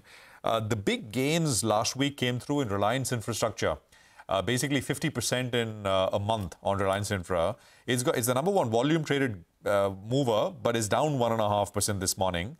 And then you've got these RVNL, IRFC, MGL, PSUs, RITES. I mean, they're all down between 1.5% or so. I was talking about IIFL earlier. IIFL is down about 1.25%. So, I mean, 6-7% move on IIFL, and it's already seeing some profit booking here. So we'll see if there's anything else here. So that's a bunch of names as we start today's Monday morning session. 88 on the Nifty, 25,880. Kenneth Andrade is a market master. He's founder and CEO at Old Bridge Capital Management. Kenneth, great to have you with us here. Thank you very much for your time. Appreciate it. It's been a while. So what do markets do from here, Kenneth? Because, you know, if you flip that question, what will make you negative? Maybe there is perhaps at the margin some valuation concern. But what can cause a significant pullback? And most people struggle to answer. And that is the reason why, although some are waiting on the sidelines, that number is not very large. People want in, especially on the local side. What is your framework of thinking? What the markets do to the end of the year, Kenneth? Go on. So the concern on valuations, I think, will remain for a while. I've been concerned about it for the last 1 year, but it doesn't really matter because over this period of time, the structure has only gone higher, or the marketplace has only gone higher. And I think the way the broader construct of the marketplace is, most of the negative news is going to come from outside the Indian economy. And that's largely got to do with the fact that I mean, the US by itself is now trading somewhere close to 65% of the world market capitalization. Now, we haven't had that kind of polarization before. India has also had its all-time high, and I think valuations here are close to something we have never seen before. So we're in completely new territory. So I'd be watching out for, or we'd be watching out largely for that. There's no way to time it, but we've been here before. I think this is it's a period of time that the breadth has to get narrow, and over the course of the next 2 or 3 years, it has to get extremely narrow. So if you work that entire framework out, we've got a positive bias on the economy, but a large part of that is already factored into the marketplace. So I look for international events, how they could play out, and how it plays out on valuations. But largely, valuations have to course correct over a period of time. Kenneth, hi, good morning. Well, yeah, that valuation debate that's been going on for a while, right? And the market's just been galloping away. But the difference is that there is a bit of a sector churn that's finally happening. Some leadership change. We're seeing the PSUs come off, and we're seeing some money go back into IT, some in banks perhaps. So you tell us, I mean, what's the approach? Any changes to the portfolio? What's in, what's out, and how are you looking at the next 12 odd months? Okay, for the largest period of time, as Old Bridge Capital, we've been talking about manufacturing, we've been talking about energy, okay, and a large part of services were not part of that entire framework. I think now, looking in hindsight, if you have to extrapolate the same trends forward, it's going to be a little bit of a challenge because some of these businesses are trading at value at the market capitalizations in a cyclical industry, which some of them don't deserve. Now, I'm not bearish on manufacturing. I think from a GDP standpoint and from a country standpoint, we'll still be one of the fastest growing countries because I don't think, I mean, the momentum that we've already set out will continue into the next couple of years. But here's where we think we need to change the narrative a bit. Okay, we need to find companies that are going to dominate the international landscape. Now, when I say international landscape, IT services has proven the fact that they are large, they are resilient, and they're a mature industry, accounting for close to about 7 to 8% of India's GDP. Find industries like this, find companies that go out and create an international footprint, and or industries that go out and get an international footprint. And this is without any help from subsidies at the back end. So I think that's how we're looking at our portfolio from say 2024, 25 to 2030. Look for large franchises that are getting built out in the international landscape. Look at market share gains, not just from an India context, but from a context of how these companies will dominate their industries globally. So we got a bias towards services, okay, and simply put together, these companies have the skill set and have the right to win, if I might say, in the international economy. Hi, Kenneth. Good morning and good to see you win. Well, what about the alcohol beverage space? You know, that's seeing a fair bit of action, and you've played it in the past via Radico as well as Global Spirits. Now there is this, Andhra policy that could be taking, center stage in the next week or so, as per the new government. What's your view on the theme? Premiumization is coming back. You're seeing more launches as well, and it's an under-penetrated market. Your view? Okay. I'm not too sure that it's an under-penetrated market anymore, because apart from fuel, alcohol remains one of the biggest sources of revenue for the government. Right? That's one part of it all. The second structural thing that we're going through, okay, and this has got to do with beverages, and it's got to do with everything else, every other consumer product also, is that if you're going to traverse that per capita income level from say $3,000 to $5,000 and upwards, you will have demand getting created at the top end of the market, and that would penetrate downwards, right? So the premiumization is led by that. The premiumization is led by the fact that that per capita GDP or per capita income is growing at the top end of India, the top end of the population, and which is why you're seeing not just alcohol beverages, but even higher end cars and anything that's got a premium tag to it actually do reasonably well.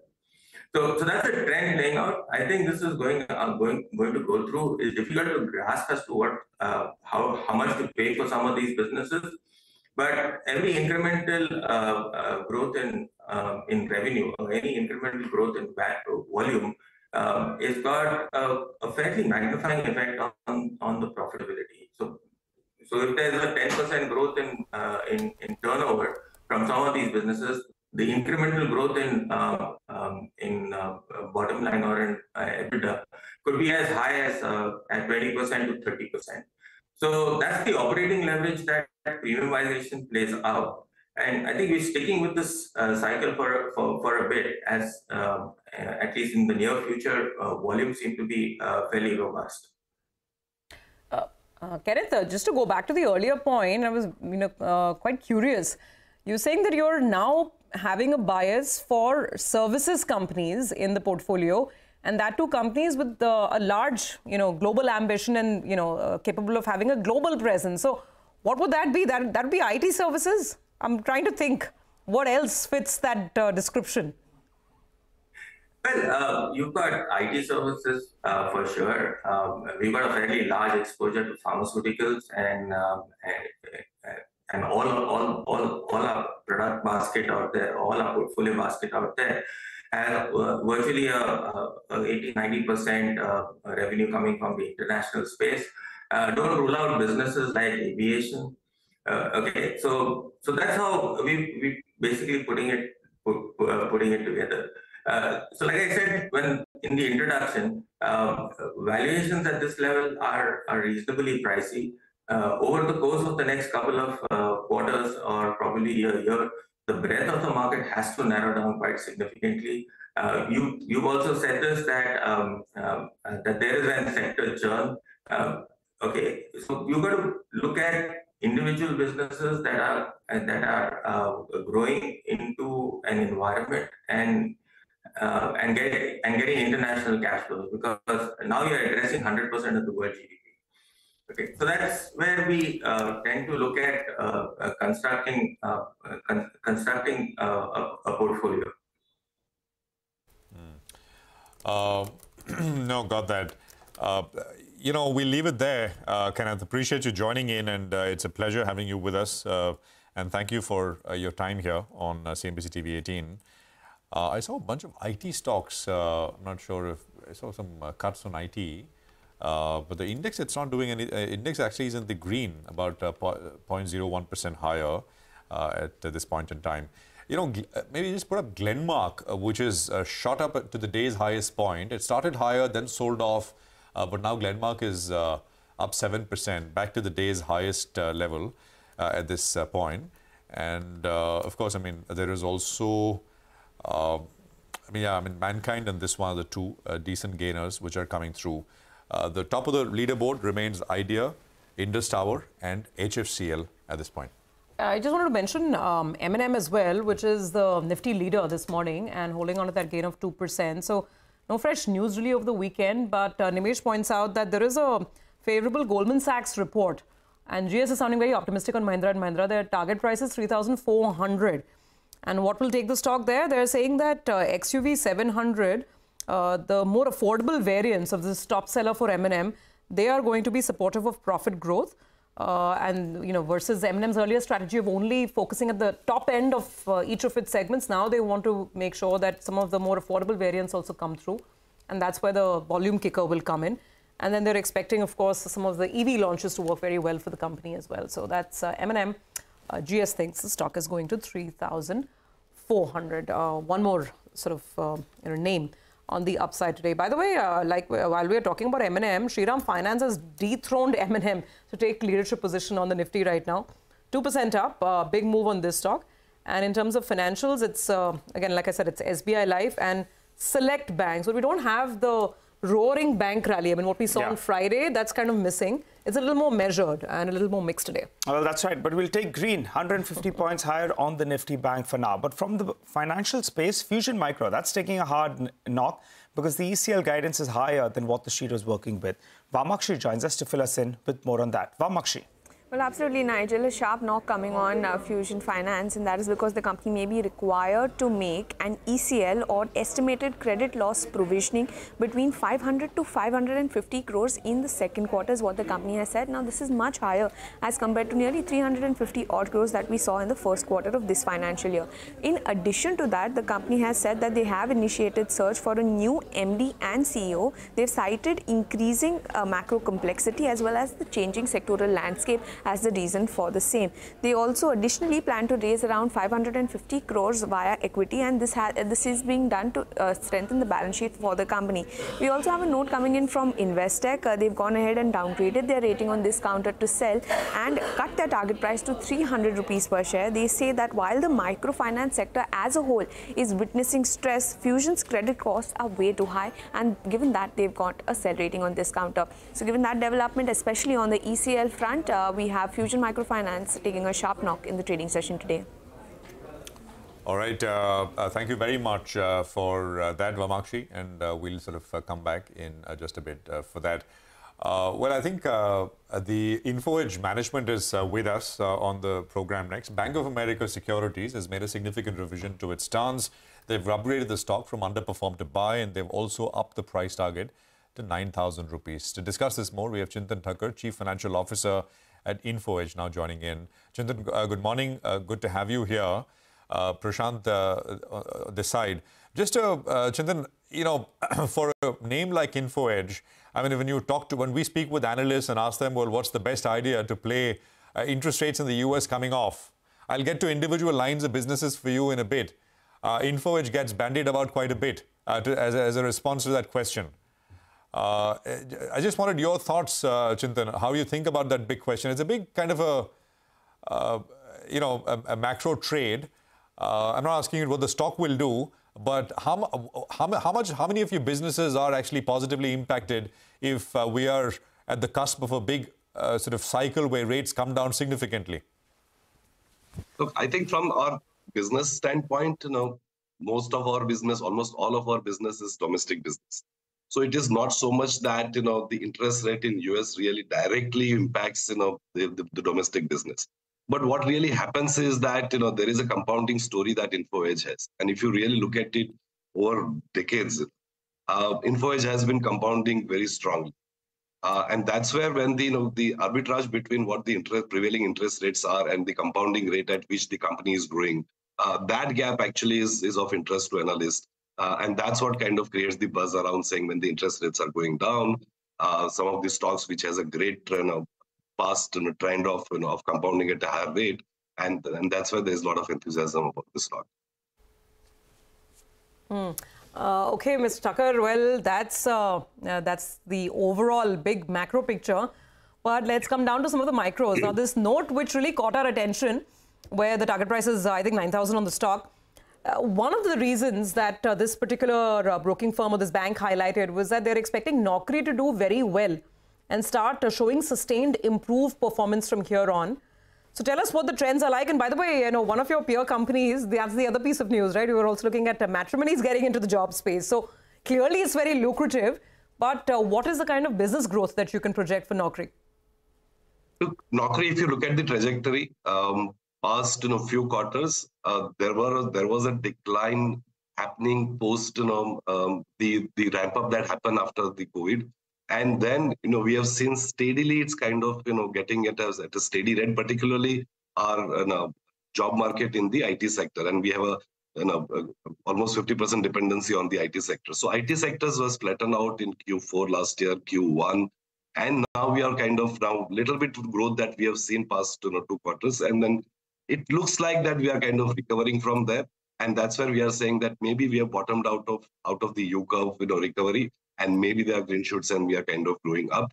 This is also, further complemented by the commentary that's coming from the IT services company that they are likely to hire more people because their bench is now kind of almost at the bottom. The utilization rates have gone up. So due to some of those trends, it looks like that there is a lot more optimism around how the growth in the job market would be.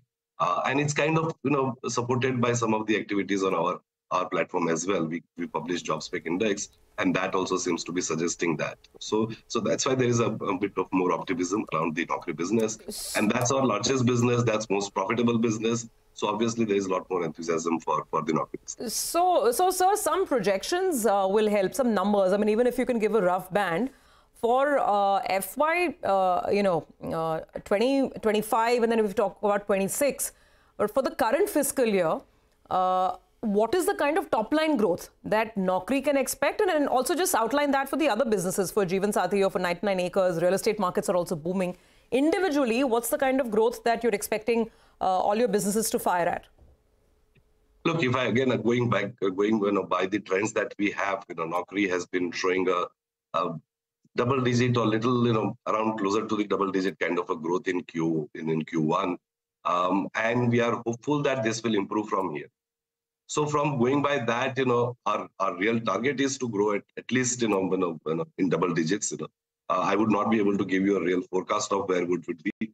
A lot of our business for this quarter will happen in last 15 days of the third month. So we would really want to wait for it.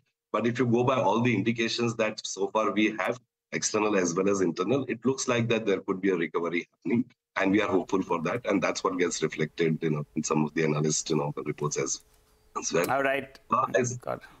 Yeah, go ahead, sir. Yeah, the other businesses or even the aggregate top-line number, that would help. I mean, if you can't give individual business projections, then even a top-line revenue projection, that would help. Yeah, every business had a different kind of trajectory.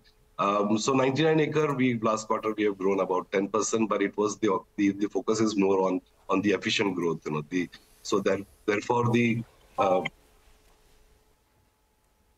Therefore, the growth has been far more efficient, and the profits have kind of, the cash burn has kind of come down. Jeevan Sathi has been growing, at a much higher rate. It has been growing almost like last quarter was like 35% growth, and that was also more efficient growth. So for all the other businesses, while there's a growth, there is also a lot more emphasis on the efficiency of the growth, and also ensuring that that we are not burning too much cash around there. All right. Hi, Mr. Tucker. Good morning and good to see you in. This is Nigel on this side. Just to reiterate, you believe that things have bottomed out in the IT space. Recruitment will improve from here on. And for the year, you're guiding for Naukri to grow in double digits. Did we get that correct? Yeah, I mean, that's what the expectations are, that we should bring at that trade. And margins will hold in the mid-50s for Naukri? Yeah, I think if you look at margin, I think, given that that's very high margin business for us, I don't think that points here and there really matters, but, we are expecting that the margins will grow. The good part of our business is, if I just give a little bit nuance to it, that, the large part of our cost, which impacts the margin is actually payroll cost, it's people cost. And when people cost is going up, what it also means is that there is a kind of a, bullishness in the overall hiring market. Right? So if that being the case, we have a natural hedge in that. So if the cost goes up, so is the top line. So and the top line is not so kind of, growing faster, the payroll cost is also kind of, lower trend. Okay, got it. All right, let's talk about the smaller segments then. You were targeting break-even in Jeevan Saathi. Does it happen in this fiscal itself? And Shiksha will deliver a profit, right? That's what you're sticking to in terms of a guidance? Yeah, so there's no formal guidance as such, but that's the expectation that we have built, that, Jeevan Saathi is a business which should get closer to break-even point. Shiksha has been kind of in the range of profit making for the past years as well. So we would think that that should continue.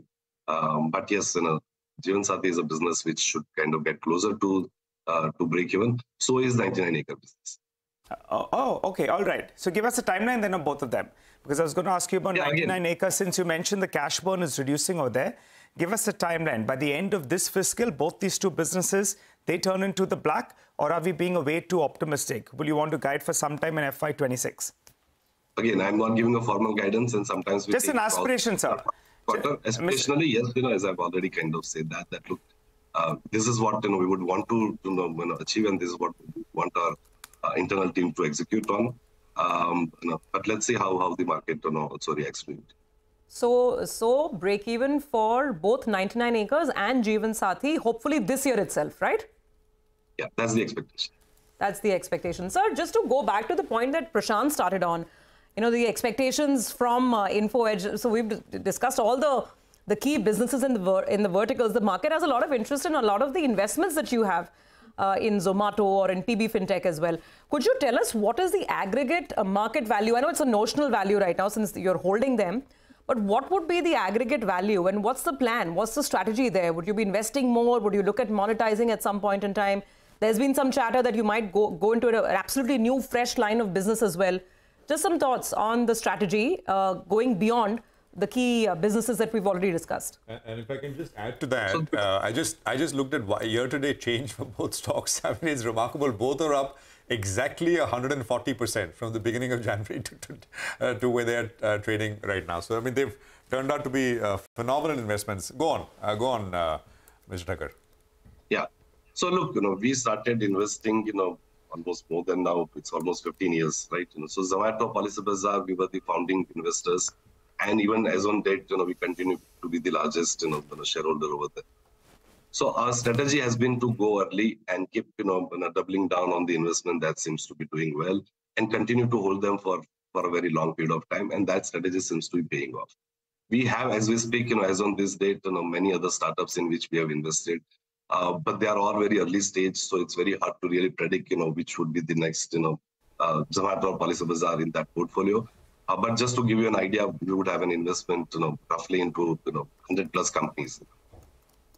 Right? So that gives you an idea about the number of investments that we have. And some of them, we are definitely hopeful that, they would do well for us. So this is now making an investment has almost become like a fifth vertical as a part of our strategy. No, absolutely. And we'll continue to do so. How many of these 100 are IPO ready, sir? No, I wouldn't, say even, one, although there are one or two small investments that we have which are at the pre-IPO stage. Other than that, I wouldn't really say that they are IPO ready. They are, as I said, that we go very early. And typically for a startup in Indian market, it takes almost like 12 to 15 years for a company to get ready for something like IPO. Unless you are very, very lucky like InfoEdge was, but otherwise, it takes certainly it's 10 years plus kind of a time period. It's a marathon. So it's a very patient capital that we have invested, and it's we are able to do that because we are investing from our profits. So we are able to I was exactly coming to that just to get a sense of the future. What is the cash level in the company right now, and what will the allocation plan be? How much as a percentage will you keep investing in some of these newer businesses? So we do have almost closer to $500 million as our cash on our balance sheet. And even if as I said that we would have this investment as a fifth vertical, this startup by its nature itself does not take so much of money when you go early stage. So there's a kind of a certain percentage only that will go for it. We certainly have cash which is far in excess of what that it is, and that's good for us because we continue to invest in our operating businesses as well. So almost 2/3 of our value creation happens from the operating businesses, and we continue to do so. So there are some defensive reason for which we keep the cash balance. Also, there could be an opportunity for M&A if there's any possibility around that in the operating business side, or even there are some majority investments or minority investments with a part to go to majority, which create more synergies for our operating businesses. We are open to all such ideas, and that's the primary reason why we continue to hold a good amount of cash. Okay, $500 million. That's that headline stays. Half a million. Yeah, I was wondering. Okay, $500 million. $500 million. So it's almost like about 4,500. 4,500 crores of cash, right, in the book right now. That's a great war chest to have to invest and to look at M&A opportunities. And we look forward to more announcements and more conversations as and when that happens. Thank you very much for joining in and giving us some more perspective on the business. That's InfoEdge. Have to take a break right now. On the other side, a full-blown discussion on the telecom space. Telecom subscriber numbers have been dipping in the month gone by. So what does that tell us, and what's the projection ahead? Sanjay Kapoor, former CEO of Airtel, will join in to focus on the telecom sector space. Of course, he's an industry veteran and an expert on the subject.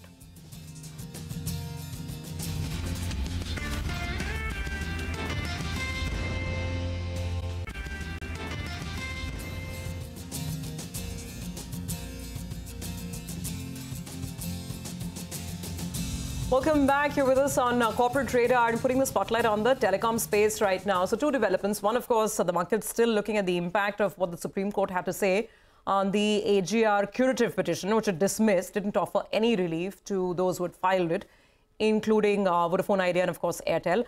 The second development is the telecom data that came in for the month of July. And a lot of the major telecom operators like Reliance Jio, Bharti Airtel and Vodafone Idea, they've all seen a decline in their customer base. BSNL has, however, emerged victorious because it's had a good month gone by. That's the month of July. To talk about both of these important trends, we have with us Sanjay Kapoor, ex-CEO of Airtel and, of course, an industry veteran. Mr. Kapoor, great to have you on. Thanks for joining in, sir. Good morning. We actually wanted to get you on the AGR news as well, but I think you were busy. So now we have more to discuss with the data also coming through. Let's take the data first, and that's been the big point of discussion and debate, right? That yes, we've had the first hint of a tariff hike come through, but is it being well digested by the market, or is it leading to down trading, disconnections, and basically buying of lower packs, lower data packs by the end consumer? What is your sense? Can the industry push forward more tariff hikes? First and foremost, a good morning to all of you and all the viewers. My own personal belief is that the subscriber numbers reveal very little of what happens on the ground, and they can be misleading. For me, who's been a part of the industry for many years, and I continue to be one, it is the revenue market share and the profit market share that matters to any operator who's jostling for market share or for supremacy in any market.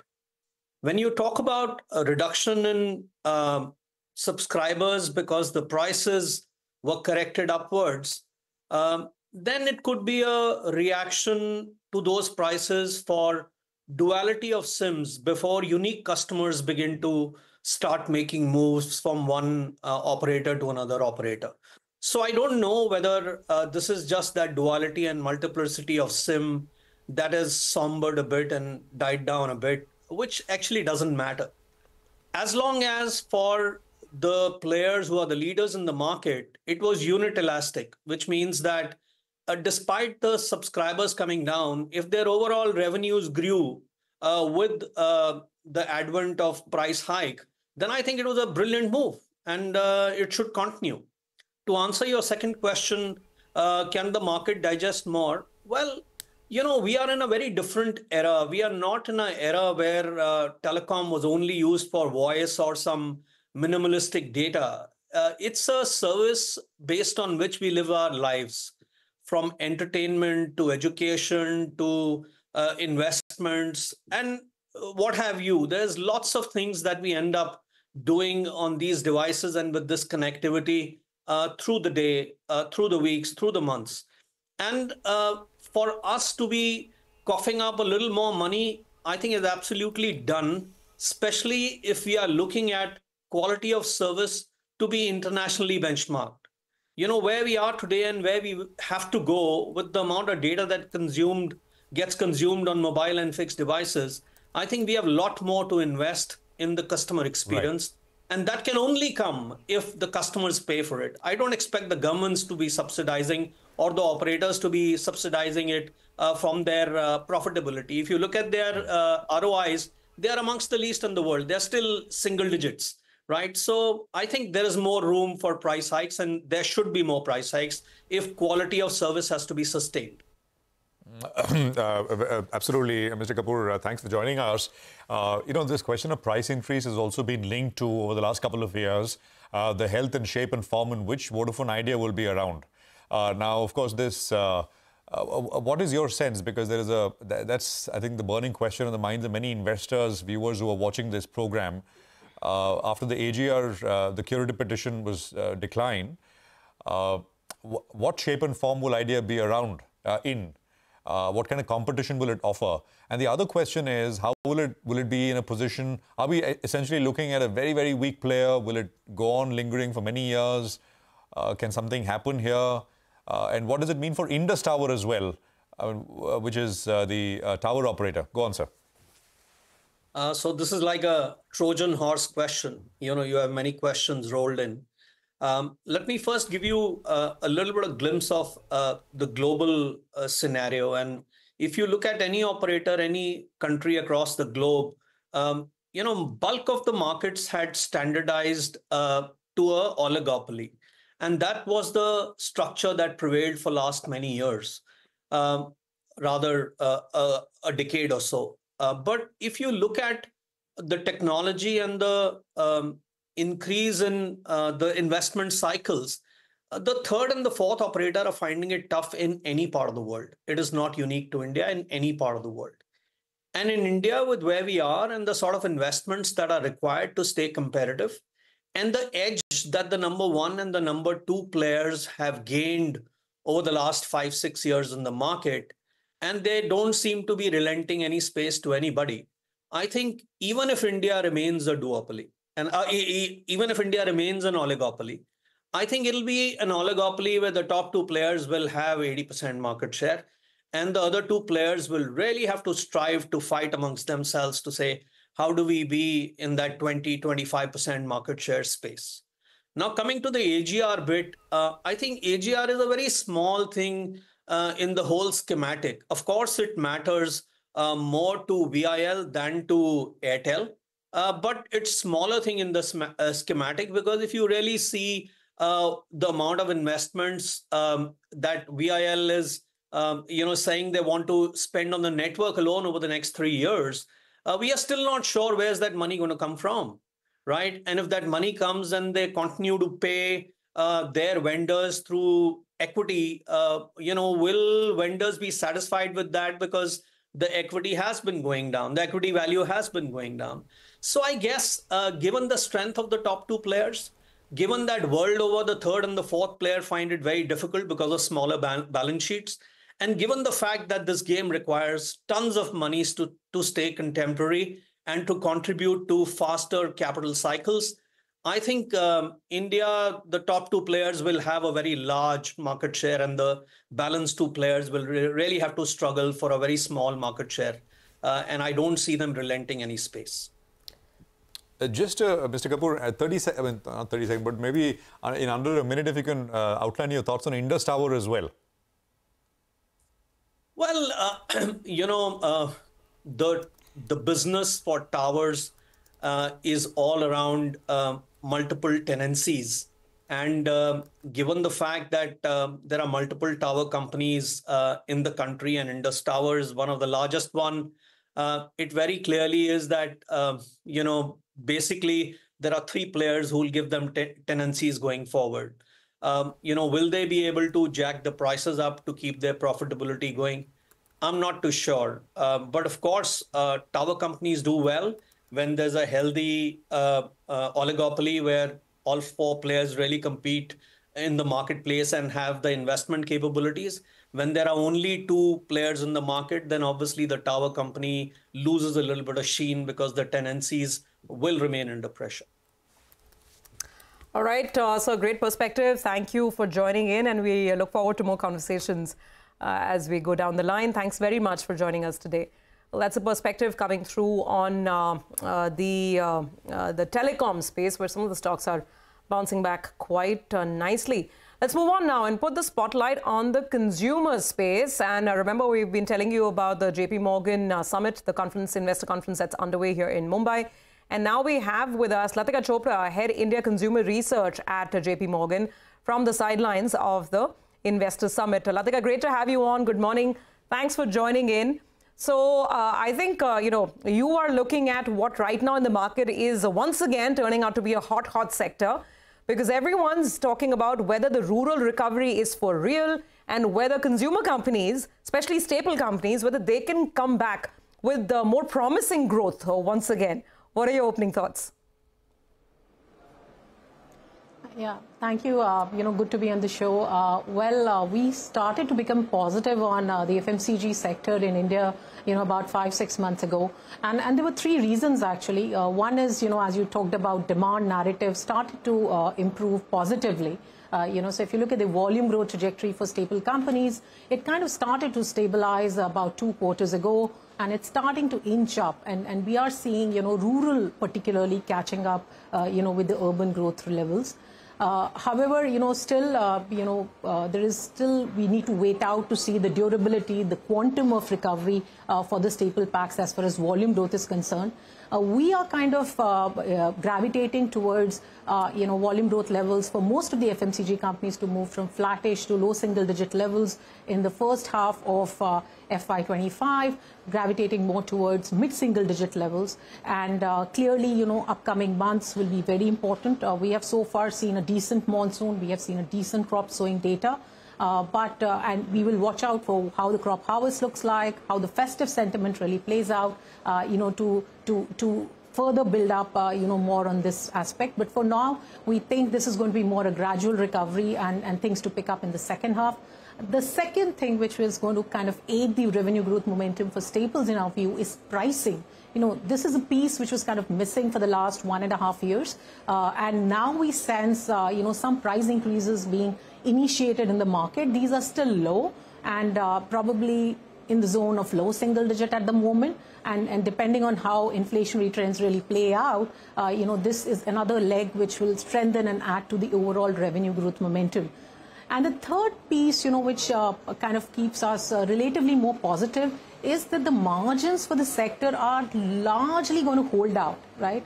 And the good news here is that companies are actually focusing on investing back to drive growth, whether it's in terms of innovation, whether it's in terms of getting the go-to market right. We think margins are going to see a modest expansion, and that's good till the focus is on top-line driven growth. So net-net, for the sector, we think earnings downgrade cycle is largely behind us, and we hope that we get enough good data points for the sector to start seeing earnings upgrade, in the coming months. So overall, on a relative basis, we like the sector. Yeah. All right. Interesting. Hi, Latika, and good morning and good to have you on the show. Wishing you all the best for the conference. This is Nigel on this side. Given that there are some green shoots on the rural side of things, and that's encouraging to hear, how are you positioned between discretionary spends as well as staples? See, at this point, from a strategy perspective, we continue to prefer staples. Rural, if you see, Nigel, has been coming back from a depressed pace, right? And also expectations, I think, on staples have not been humongous in our view. right? As far as urban discretionary demand is concerned, of course, there are different pockets and different nuances to each of the pockets. And then, of course, one is to also look at sector valuations and relative valuations to play. But at this point, we are preferring staples, where we also sense that the relative valuations with respect to the markets are broadly okay. Yeah.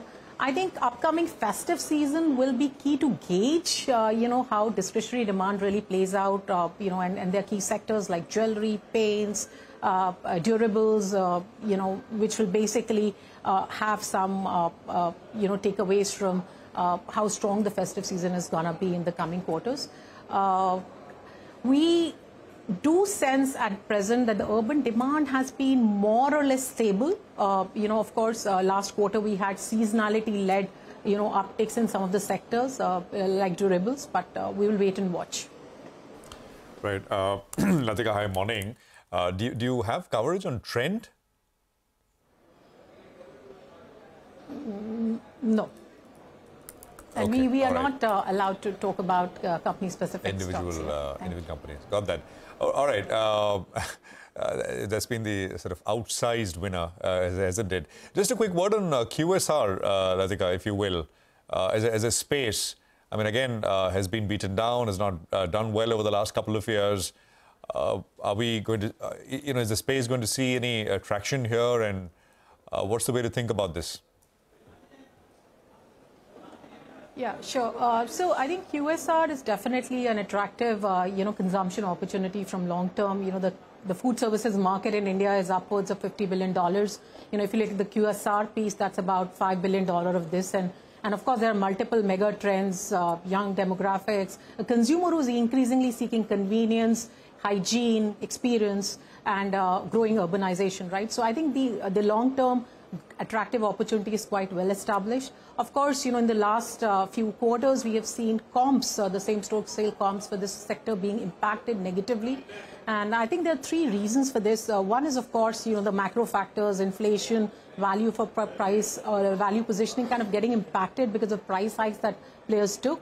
The second has been the shift of the category itself to more delivery. And the third bit is that, post-pandemic, we did see a significant acceleration in new store openings, and that kind of, again, weighed down on same-store comps. I think the good news is that, again, here, the players, the key large QSR players, are very, very focused on driving consumer footfall backs, and they're willing to keep margins, give margins less priority versus top line, and we are seeing more and more menu offerings coming on the value side. So if you look into any of the formats, you will find there's a very specific price point advertising that you're seeing, rupees 69, 99, 149, and this is the way to convey to the consumer the value positioning, and this is actually helping drive consumer footfall. So we have seen a sequential improvement in transaction volumes finally playing out for the sector.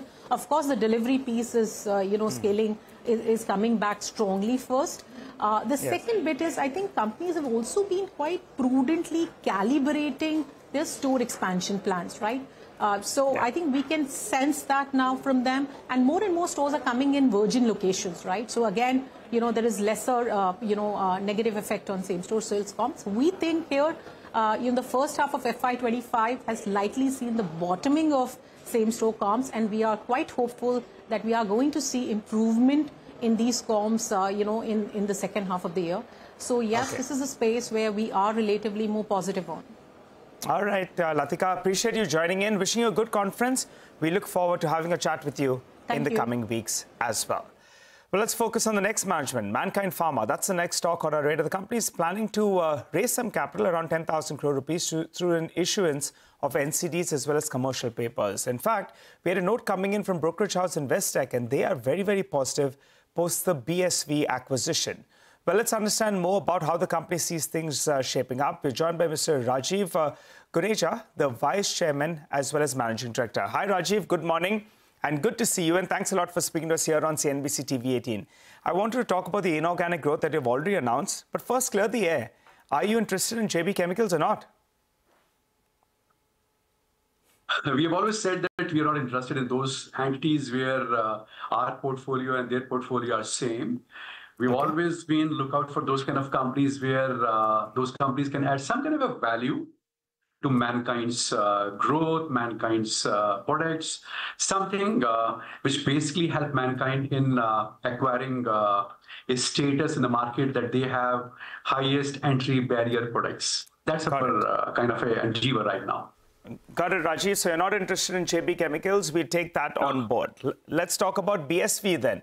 You know, some of the brokerages are very, very excited about this acquisition. They believe that the revenue potential by 2032, I'm talking about an Investec note, they believe, you know, that acquisition itself could scale to around $1 billion of revenues with margins in mid 30%.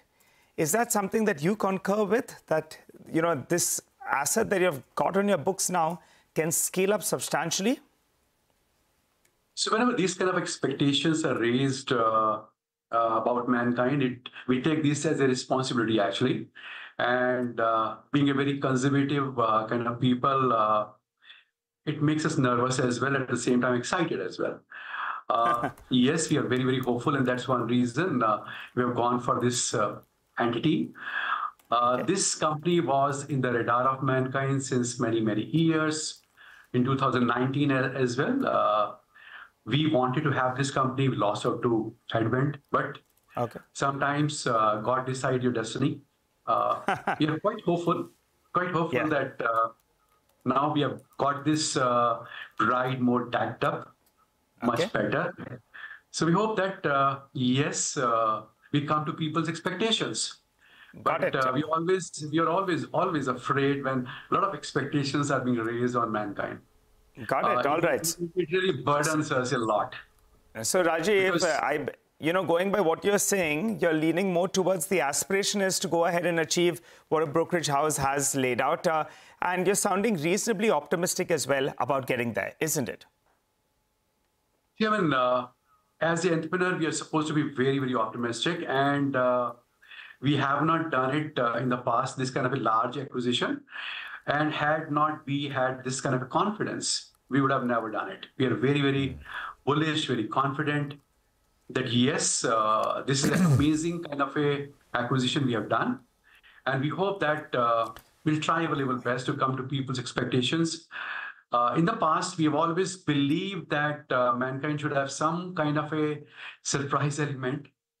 But now people expect more than that. The cat is out and we are supposed to deliver it. We hope that we can do it. It's an amazing entity. It has really added so much of value to mankind's product range. Yeah, no, absolutely. Rajiv, hi, good morning. And I dare say we outed the cat because we reported on the story when our colleague Rachna sort of reported on that story. And we'd spoken right after you had announced that deal as well. By the way, congratulations, Rajiv. I think, you know, you are one of the few companies, you know, which has now gotten in the pharma space, which has now got a market cap of over 1 lakh crores. So, I mean, it's been a wealth creation story as well. And I think shareholders should be pretty pleased. Could you talk to us a little bit about the about where this acquisition is at? When do you expect to close the deal? How, you know, is the funding all tied up? What is the structure of the funding? Just some details here. So this is in a very final kind of a stage. Let's hope very early you'll get the news. You'll come on the same channel and talk to you about this. And as far as the banks are concerned, the funding is concerned, everything is done.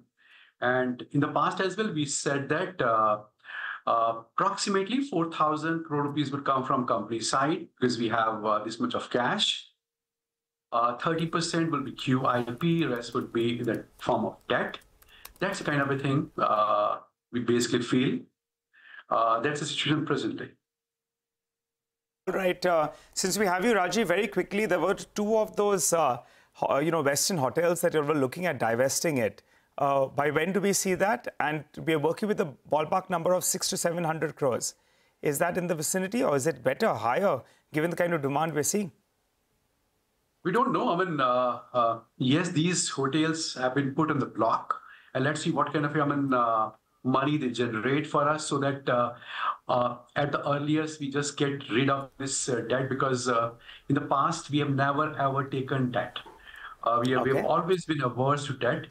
We have always been cash-rich company. For the first time in our life, we have taken some kind of a debt, honestly. So we would like it to go away from the books of Mankind as soon as possible. Yes, by this fiscal? By this fiscal? By the end of this fiscal, FY25? What? Will you be able to divest these hotels by the end of this fiscal? Let's hope. Let's hope. I mean, we get a right value, and hopefully we'll try to do that. Okay, Rajiv, so finally, a little shorter conversation today, since you mentioned that, traditionally you've always been debt averse, but right now there is a plan to raise, I think, up to 10,000 crores via a mix of NCDs. You'll look at commercial papers as well. And then there is also the QIP. So just tell us that what is the immediate, the here and now, how much debt are you looking to raise, and how much would be equity capital, and what will be the plan with respect to the debt? So you see, as a whole, the deal size is approximately 14,000 crore rupees. 4,000 would come from company side, 3,000 would be QIP, and 7,000 would be for some kind of a loan. And let's hope that we just pay back this loan in next 3 years' time. That's the kind of a planning we have got right now. So we got that, Rajiv. We got the breakup of how you're financing the deal. I meant at a company level, at a sort of overall book level.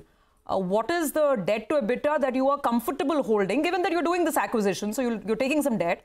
What will be the debt to equity, and by when would you want to sort of retire and maybe go back to a zero debt situation?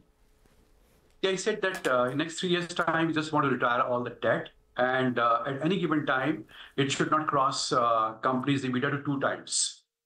That is always a call we have always taken. Well, Rajiv, always a pleasure having you on the show. Thanks a lot for joining in and giving us all those details. We look forward to having a chat with you, maybe post your Q2 numbers.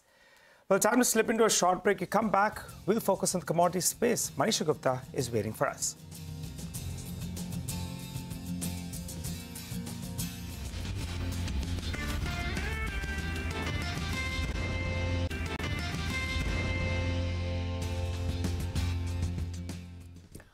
Welcome back. You're with us on Bazaar Morning Call. And while the setup is still looking quite optimistic, and in all probability, we will have a positive start, the question is, what about individual stocks? What's the list to look at? There you go. That's the implied open, just getting better and better.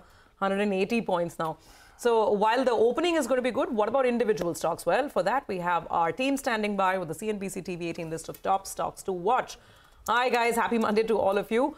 Nigel, let's start first with Tata Steel. Big news coming in on a big plant being commissioned. Well, that's right. And that's what they guided for, right? They said that the Odisha expansion will come on stream by September, and September it is. So they've gone ahead and they've announced on the exchanges that they've commissioned their blast furnace at the Kalinganagar Odisha facility. So earlier, the facility had a capacity of close to 3 million tons, or I believe it's a state of the art, and hopefully we here at CNBC-TV18 will visit that plant in the next month or so and try to get you live pictures of that. It's moved from around 3 million tons to around 8 million tons. They're invested close to around 25,000 crores odd. So expect the stock to open up in the green. Tata Steel is the one that we're tracking. But let's hop across to Vamakshi. She's tracking the one which bounced a little bit from the lows on Friday's trading session. Vamakshi, tell us about Vodafone Idea.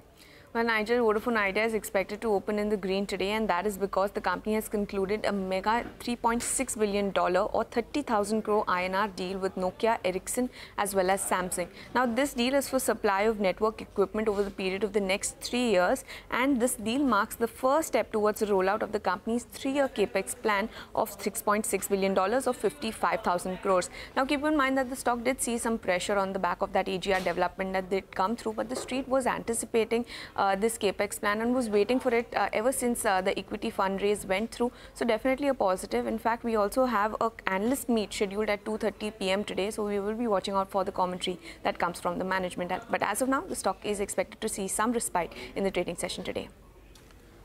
Okay, all right, Vamakshi, thank you very much for that. HDFC Bank is the next one, which should be in focus. Ritu is here to tell us why. Ritu, morning. Good morning, Prashant. Positive news for HDFC Bank because its subsidiary HDB Financial Services has now approved plans for an IPO that's going to include a fresh equity issue worth about 2,500 crores and an offer for sale by the existing shareholders. It is a milestone IPO because it's going to be the first one from HDFC Group to go public in 6 years. The listing is also critical for the company to comply with RBI guidelines because as an upper layer NBFC, it needs to go public before September 2025. Now, it's a diversified non-deposit taking NBFC with a primary focus on vehicle and personal loans as well as loans against property. HDFC Bank, they hold about 94.6% stake in HDB Financial, and reports suggest that the NBFC could be valued at about 78 to 87,000 crore rupees. So even with a 10% dilution, you're looking at HDFC Bank raising about 7,800 to 8,700 crore rupees. They reported, the HDB had reported about 2,390 crores of revenue, 580 crores of profits, and a total loan book of 95,600 crores as of the end of June. Okay, all right, got it. Ritu, thanks very much. That's a big one to watch out for from HDFC Bank. Well, let's move on. Ekta is joining in. She's looking at a bunch of stocks as well. Ekta, good morning. Morning. Well, let's start with Mankind Pharma, which is in focus because they had that board meet on the 20th of September. They have approved raising up to 10,000 crores via NCDs and commercial papers on a private placement basis. They've also constituted a fundraising committee to take all necessary action, including finalization of terms of issuance, allotment of NCD, CPS, and other related matters. Remember that in Q4, the company had already approved fundraising for up to 7,500 crores via QIP. They had raised their borrowing limits at that point as well. But this is obviously a step towards funding the BSV acquisition.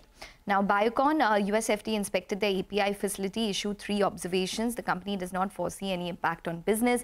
Expect the stock to probably see some red on account of it. Aarti Drugs, US FDA issued a Form 483 with 7 observations to their API unit in Tarapur. None of the observations are related to data integrity, but nonetheless, you can expect Aarti Drugs to probably be in the red today. All right, Ekta, thanks for that. Well, let's go back to Vamakshi. She's tracking a couple of more stocks, BHEL and Fusion Finance. Vamakshi? Well, absolutely. BHEL expected to open higher today, and that is because the company has received a notification of award more than 6,100 crores from NTPC. Now, this is for an 800 megawatt Sipat supercritical thermal power project stage 3. So, going with the green on BHEL on account of this order win. Fusion Finance is the next one I'm watching out for, going with the red, and that is because the company may be required to make an ECL or estimated credit loss provisioning between 500 to 550 crores in the second quarter as compared to nearly 350 crores as seen in the first quarter. Now, in addition to that, the company is also expected to initiate search for a new MD and CEO, citing increased macro complexity as well as changing sectoral landscape. The company also plans to raise around 550 crores through equity in order to strengthen its balance sheet. There's also a note that came in from Investec. They've gone ahead and downgraded their rating on this counter to sell and also cut their target price to 300, saying that while the microfinance sector is witnessing a stress, Fusion's credit costs are way too high. So given this development, going with the red for Fusion Finance. Okay, all right. Thanks a lot for that. Well, let's wind this down then with Upasana, who's tracking 2 more stocks. That's Dixon and Matrimony.com. Upasana? Good morning. First up, let me start with Dixon Technologies. India and US to set up a multi-chip fabrication plant, and this is the first ever India-US semiconductor fabrication cooperation. This move is likely to give a big boost to the chip manufacturing ecosystem in the country, and semiconductors are important components of electronic products. Now, Dixon Technologies remains in focus as the company is a diversified electronics company with operations in various verticals such as consumer electronics, mobile phones, lightings, and various others. Now, next up is Matrimony.com. The company plans to launch new vertical for grey-collar jobs called as Many Jobs, and the company will exclusively focus on grey-collar job market, specifically on frontline and entry-level jobs. The company is planning its initial launch in Tamil Nadu market in September 2024, which is mainly a website for employers and recruiters, and it plans October 2024 for the launch of the app for the job seekers. Hence, these 2 stocks remain in focus, and I expect both of them to open in green today. All right, got it. Upasana, thank you very much for that. So let's quickly recap our list of top stocks to watch. The ones that have positive news flow around them are Tata Steel, HDFC Bank, Mankind Pharma, Dixon Tech, Matrimony, Vodafone Idea, and BHEL. Stocks with negative news flow around them are Biocon, Aarti Drugs, and Fusion Finance. Okay, so that's the stock list for the morning. Now let's look out for all the commodity cues that we're getting. Manisha Gupta is joining in with the latest. Manisha, good morning. Morning, and thank you for that, Surbi. Well, there is gains continuing in many of the commodities. Gold, for example, is trading at near all-time highs. Indian price is also at an all-time high, above 74,000 rupees at 10 grams here.